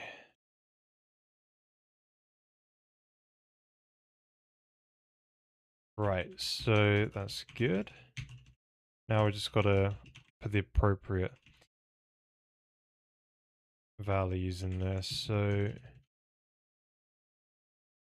1, 1, 2, 2. Yes, I'm hoping next stream we should be able to actually ray trace into these orientate bounding boxes and do like some moss or something, which would be quite cool. And then we'll be pretty close to moving on to something else. Be decent. So how do we rotate them? So there's a sort of a roll pitch in your, I think it is. Yeah, I think these could be, I think that's the way it goes. Roll. Is it along the X, isn't it?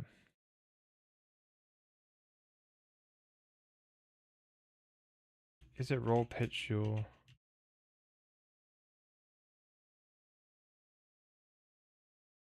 It all depends on what your... It's pitch roll your, isn't it? Or pitch your roll, whatever it is.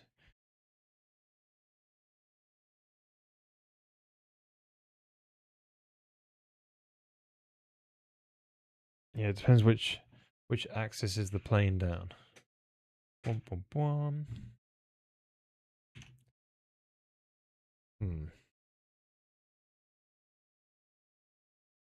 Yeah, it's a very good point. We'll leave it... completely fluff that scale up. Sorry, the scale should be 0.5 f1 then 1.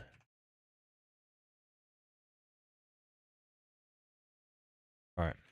So let's just go to the shaded code and get that nailed. So essentially we want to get the offset out, the scale, and the rotation. So that's just a quaternion, and that'll just be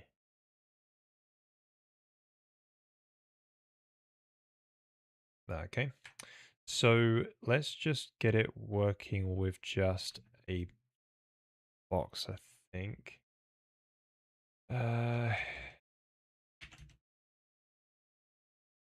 Right, so essentially we want this, but an orientated version. So I think we're going to manually do it. Yeah, we'll manually do it. So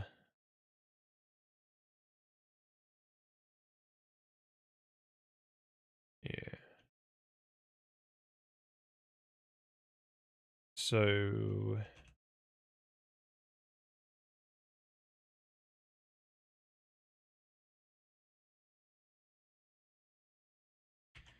this will be the OBB center position.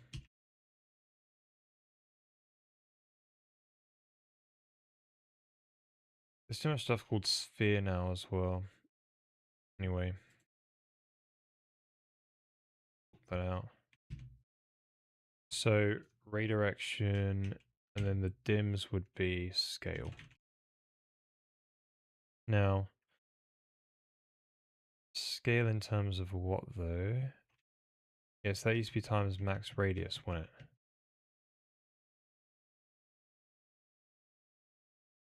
Oh, that was a lerp.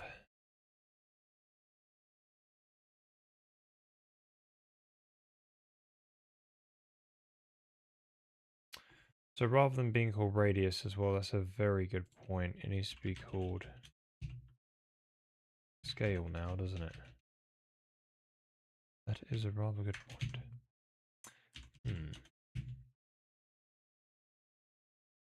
So VK.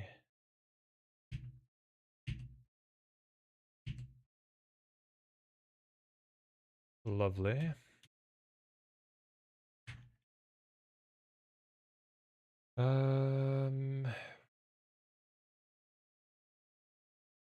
Right, so offset, scale, rotation.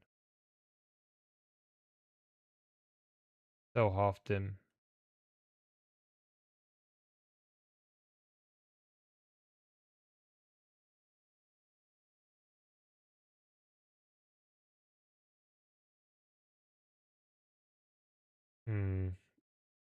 So the scale needs to be in the region.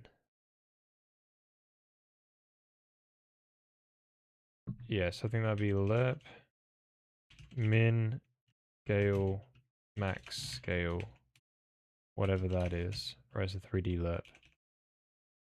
So I'll vec3 that. Cool. Then you need to rotate it. So these need to be in O.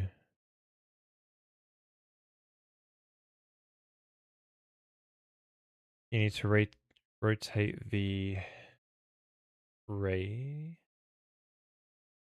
and ray direction. So that'll be mol v quaternion, rotation, ray origin.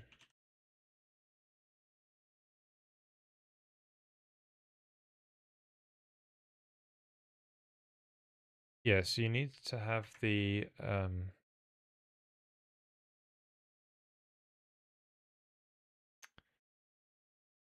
vec3 ray origin OOB B space. That'll be a simple, so that is your translation. Then you follow it up by doing the rotation. So we, yeah. So that'll be, ooh.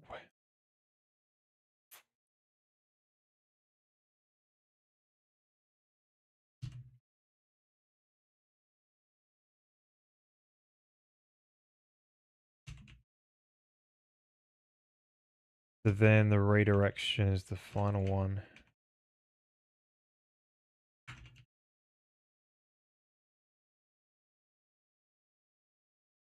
Yeah, so I think that's all right. Now, what else do we do? Right, so let's look around for every sphere basically, and then place with OBB.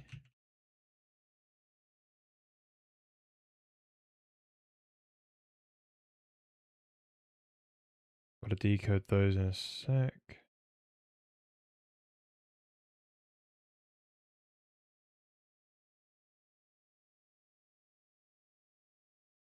So when it comes to debug, we can't really do a circle though.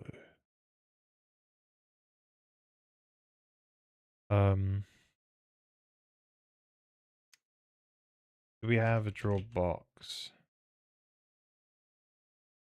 Yeah, I don't think we have an or an OBB in 2D at least.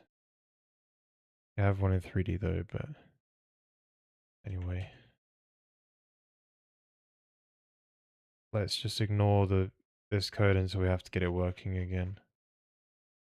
But there we go. Right, what's next? So this needs to be labeled material detail. Right, so this should work now. Let's give that a go.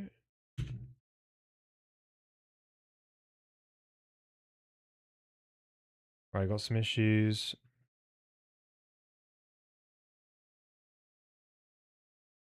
Huh.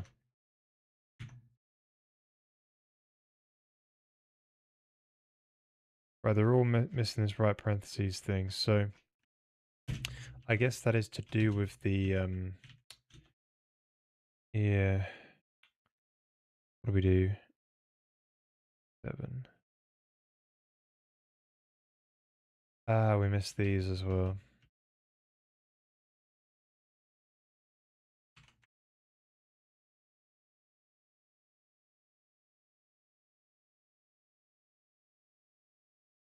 Right, nothing called square root of 32 because it's just called square root. Oh, nearly there. Right, so we can't forward declare this thing for some reason. Oh, OBBs, right, gotcha. So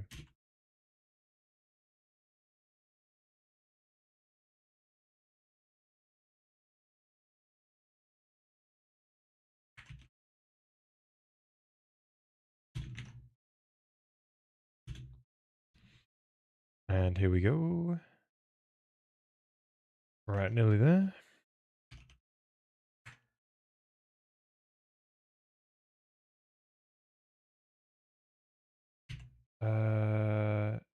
Material space.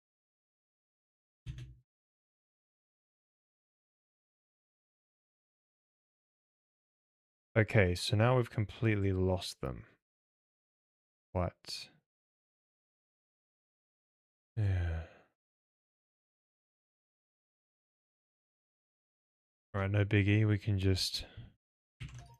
Yeah, so we're expecting to see like a box basically appear here on the on the top, near, on every middle part of each face of the cube. That's what we're looking to find. So now it's got to find out why. So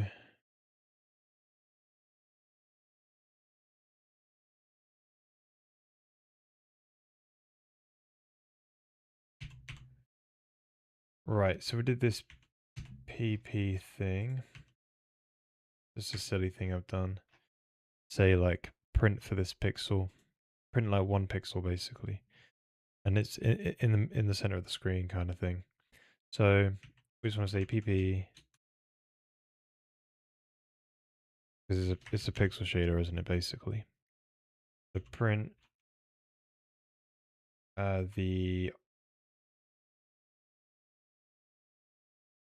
offset, scale, and the quaternion.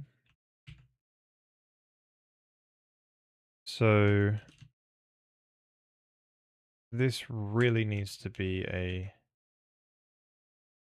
rotation dot x dot y dot z dot w.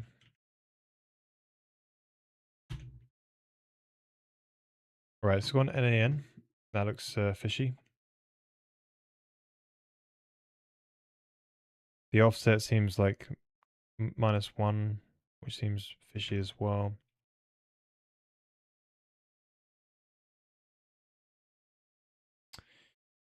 So something is clearly wrong.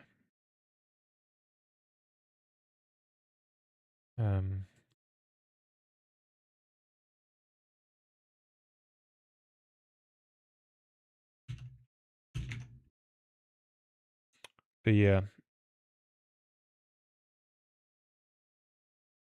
So it seems like maybe, I don't know, we gotta see.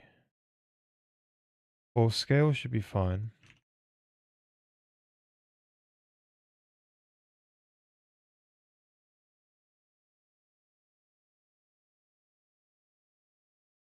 Right, so... Oh, this is not compiled yet, is it? Has it? Right.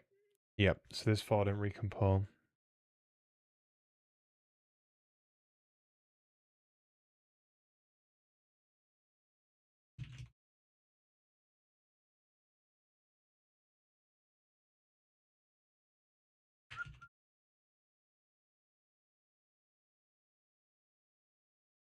Let's try that out. Alright, still no luck. No. Alright, so... Positive, negative, positive, negative, yep. Positive, negative. Okay, so the offsets are coming in fine. Scales.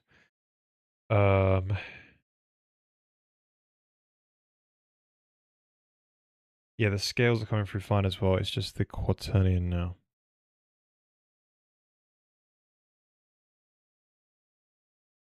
There's something up with that quaternion unpack code.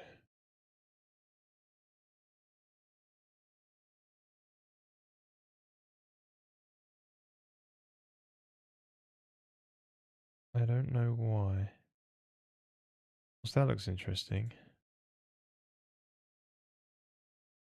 Overlapping there. Interesting.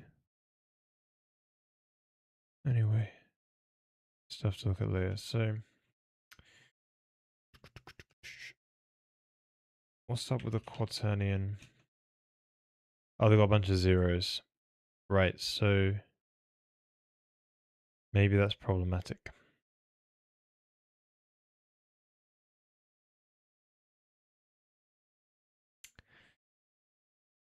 So I could instead do a from a matrix, and that might be easier for me to wrap my head around.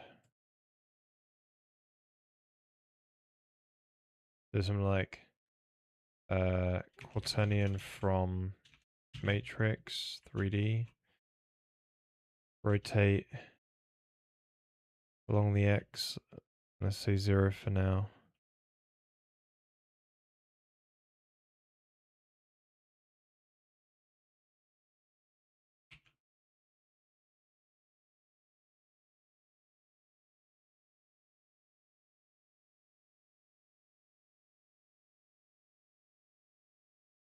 Hmm.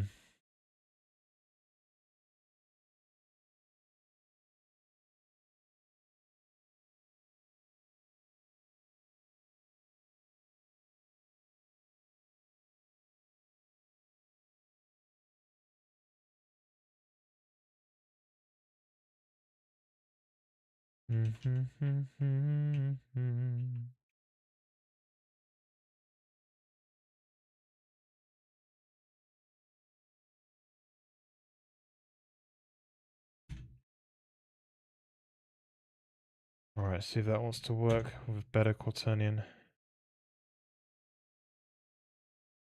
Still got an NaN. Interesting, so the X is an NaN. y.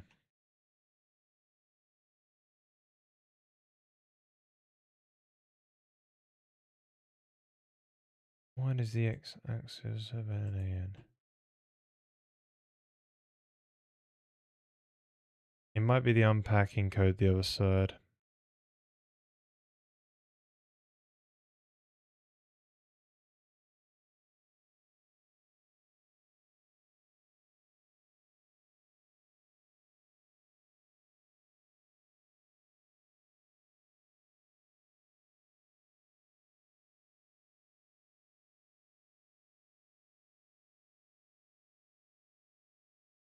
Hmm.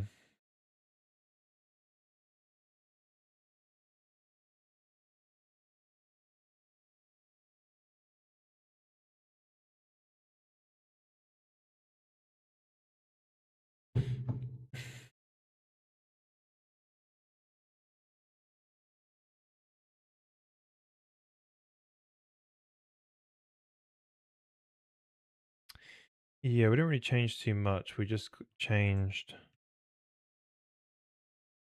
Right, it was just these. So nothing too different. And let's unpack on GPU only. Maybe the pack. I wouldn't change the pack though on CPU side. So, what could be the issue then? Yeah, we could try and say one on every one of them, right? But then, like, say on three of them, let's do that. So, for the first three, maybe they're different? No, see, there's still NAN.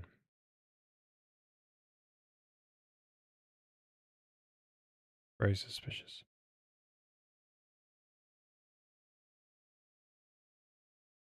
Hmm. They're not changed at all, really.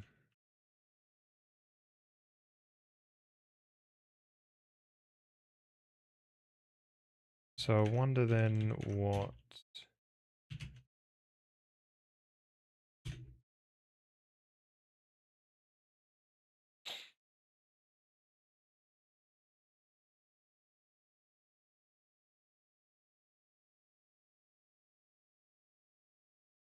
Hmm.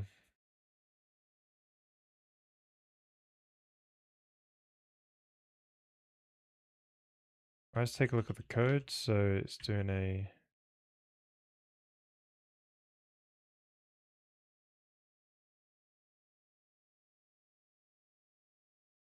So pack with 32 bits, clear bit field, cast it to U32, right, and just, wham it in there. The get is the same thing.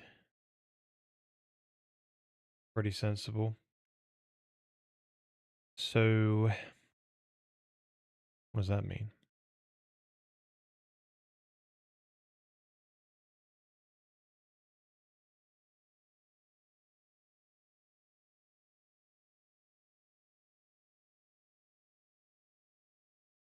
Hmm.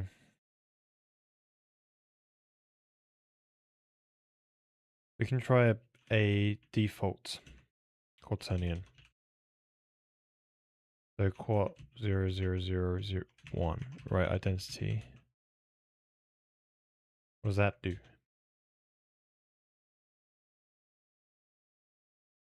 Still NAN. Hmm.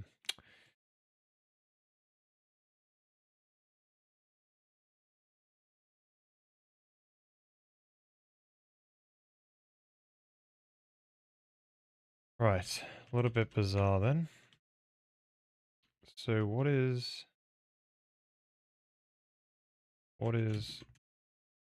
something that could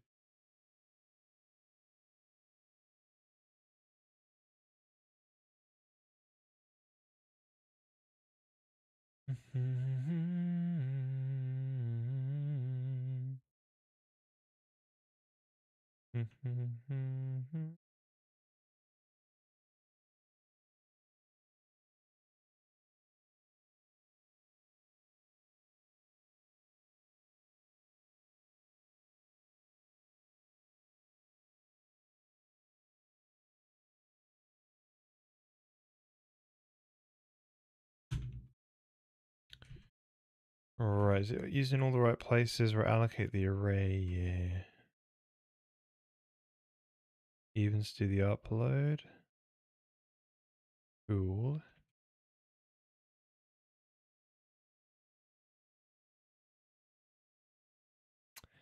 Even to make the buffer, to allocate the buffer.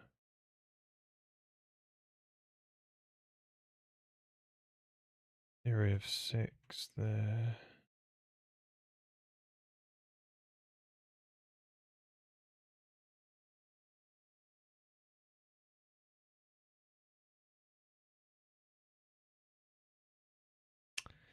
That all seems correct.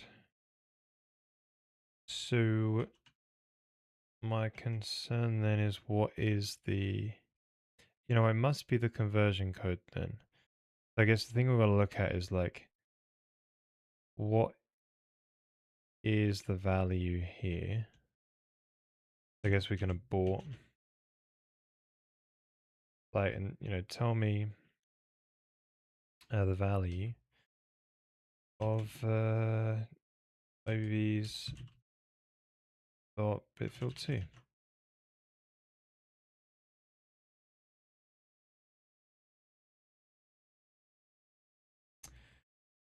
So we can then see it the other side. So the value is this one.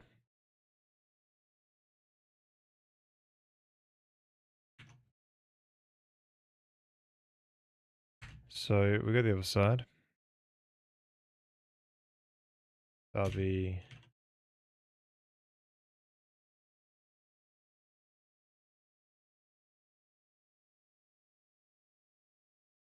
OBV.bitfill2. Right, it's clear it's the right value. Bum, bum, bum, bum. So it's been passed up okay. So the other thing it could be then is, well, the thing it has to be is the fact that the, where is it? The unpacking code is clearly busted in some way. So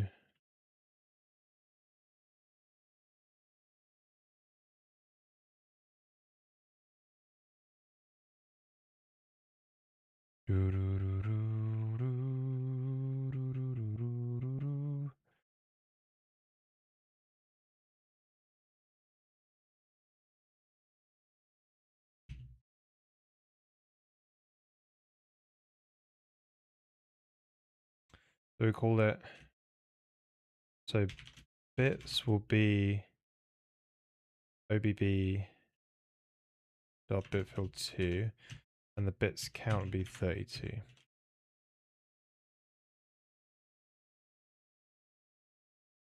Right, so with this we can print out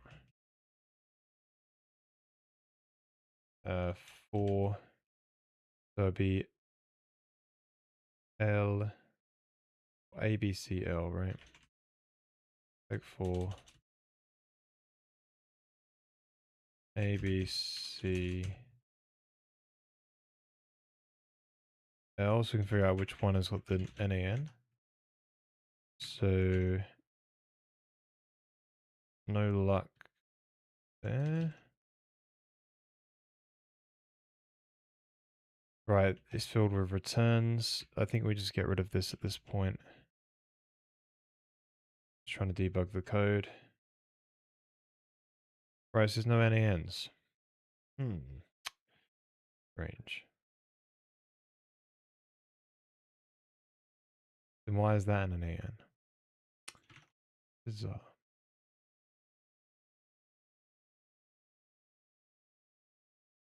So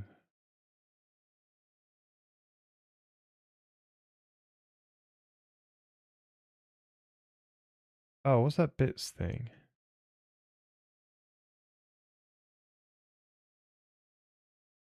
Oh, bits has moved. Okay, sorry. Yeah, I was. Yeah, because it was passed into the functions. Right. Okay, I see. So bits per component. Right. So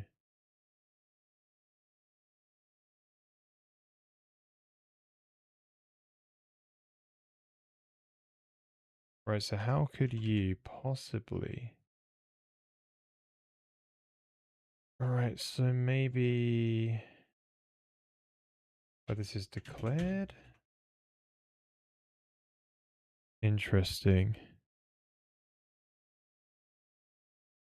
No, that's fine.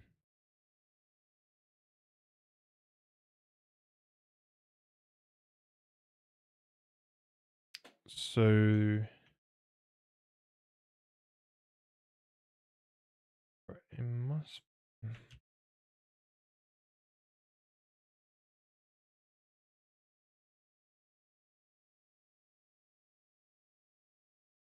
Yeah, so it seems like maybe it's not sending a value back, even though... That's what it looks like to me. Because... When we... Yeah, but... No, it seems off as well, because... We just call unpack quaternion, we extract... Oh, it's ending with a 0, damn it.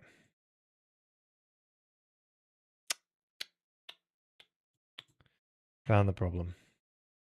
Don't do the encoder generator. So...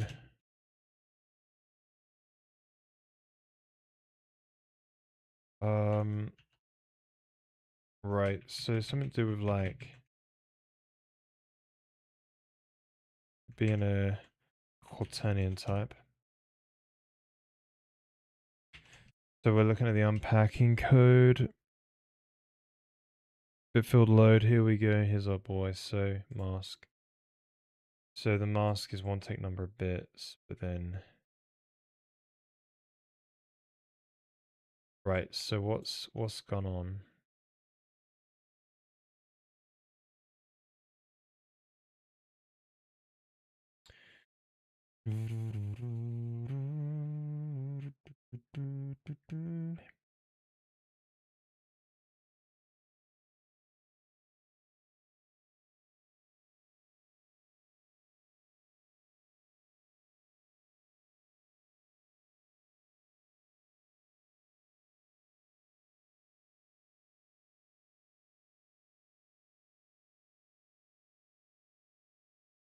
Hmm.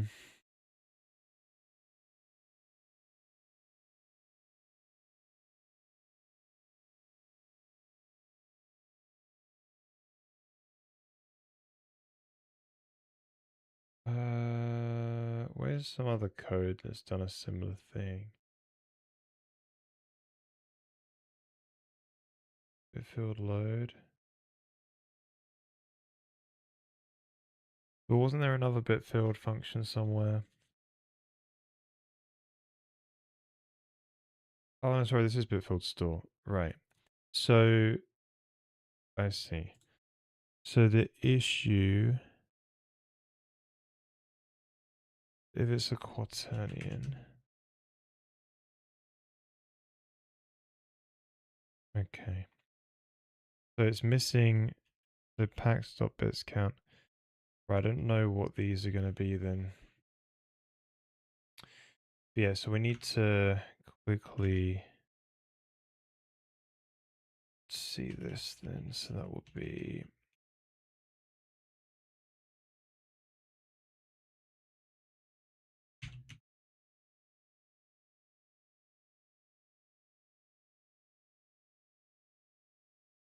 So if we try out...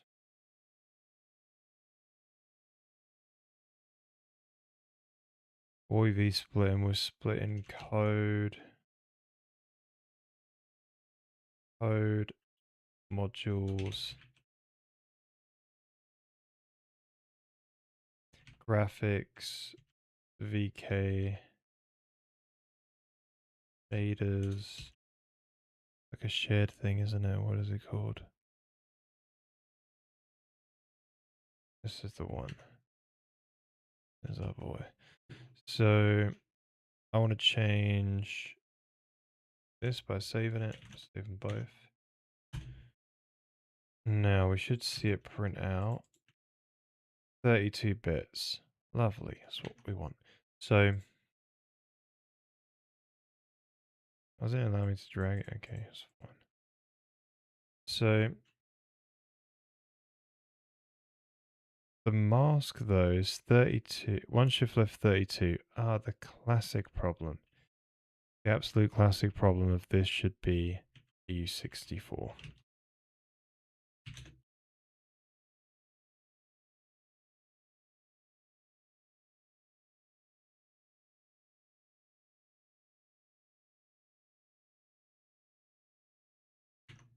Anyway, I think that's the problem. Well, I think that's the solution, shall we say. Yeah, lovely. So, if we just simply get rid of this, there we go. We got ourselves an OBB. Ta-da! Here it is. It's a bit squished on the X, but not the Y. Yeah, we should squish on the X and Z actually. That's a good point. And there we go. Right, so we're in a really good place now.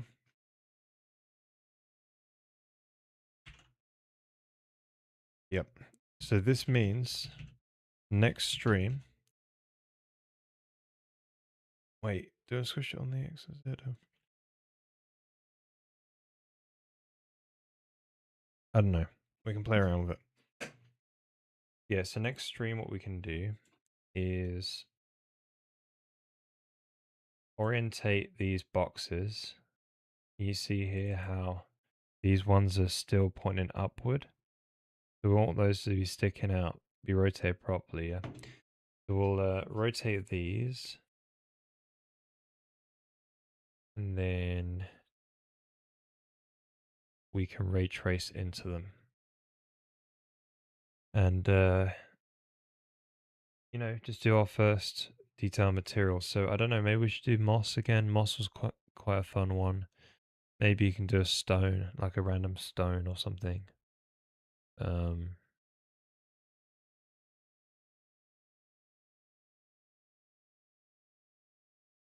yeah, we should think about...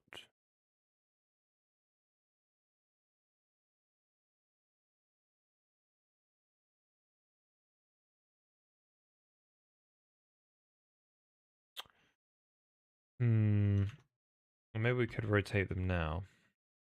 Shouldn't be that difficult, right? He says. So,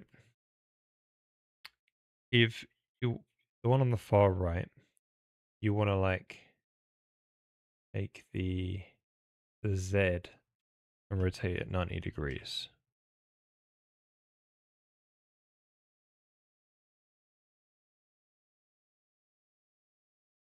Yeah. Then the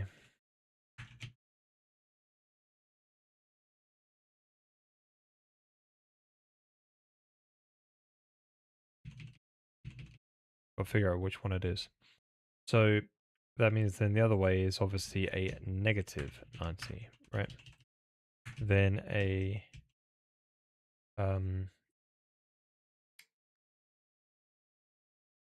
the directly up is a nothing. And directly down is a nothing. Now a Z with them, so if it's on the Z, you want to take the X and then rotate it 90. But then actually, yeah. So that should do it.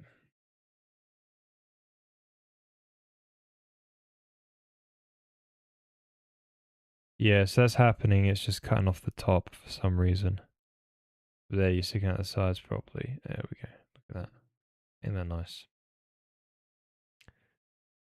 So yeah, we might want to look at that problem there, but it's not poking the right way up. But either way,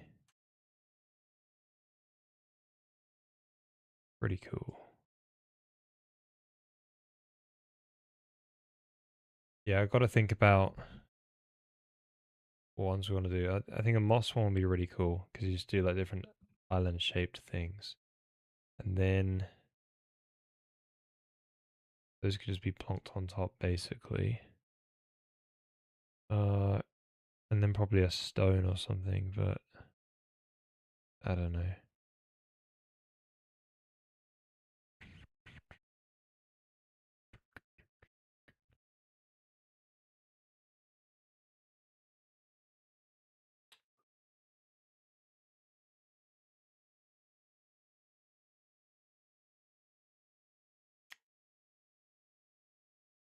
Yeah, I need to get some ideas for that.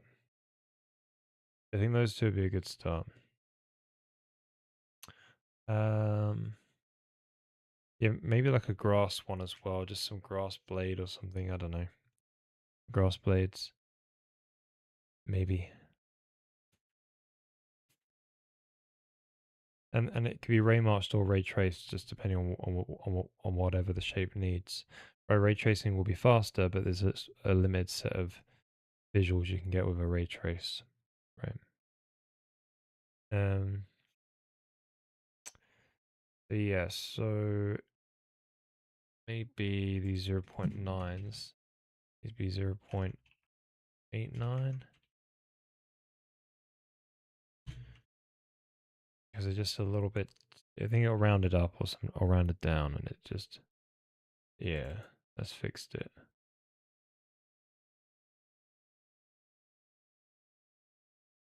Lovely. Ain't that good? Oh, this is gonna be fun. Right. So next stream, we'll try and do the moss again.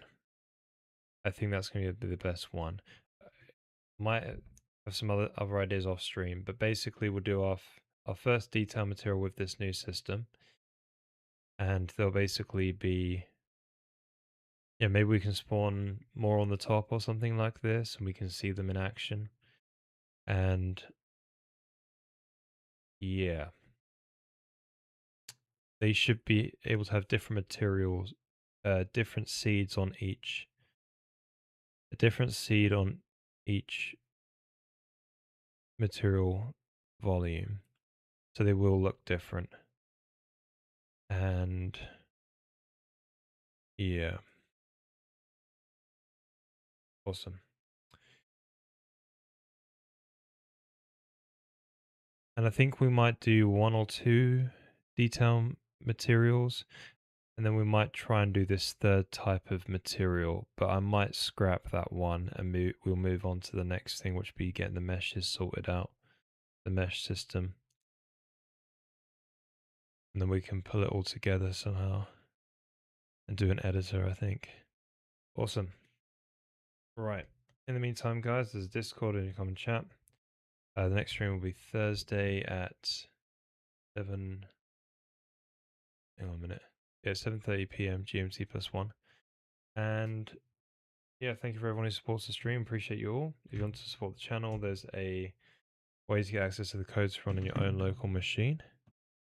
Yeah, until next time, guys. I'll catch you later. Right. Have a good night. Bye bye.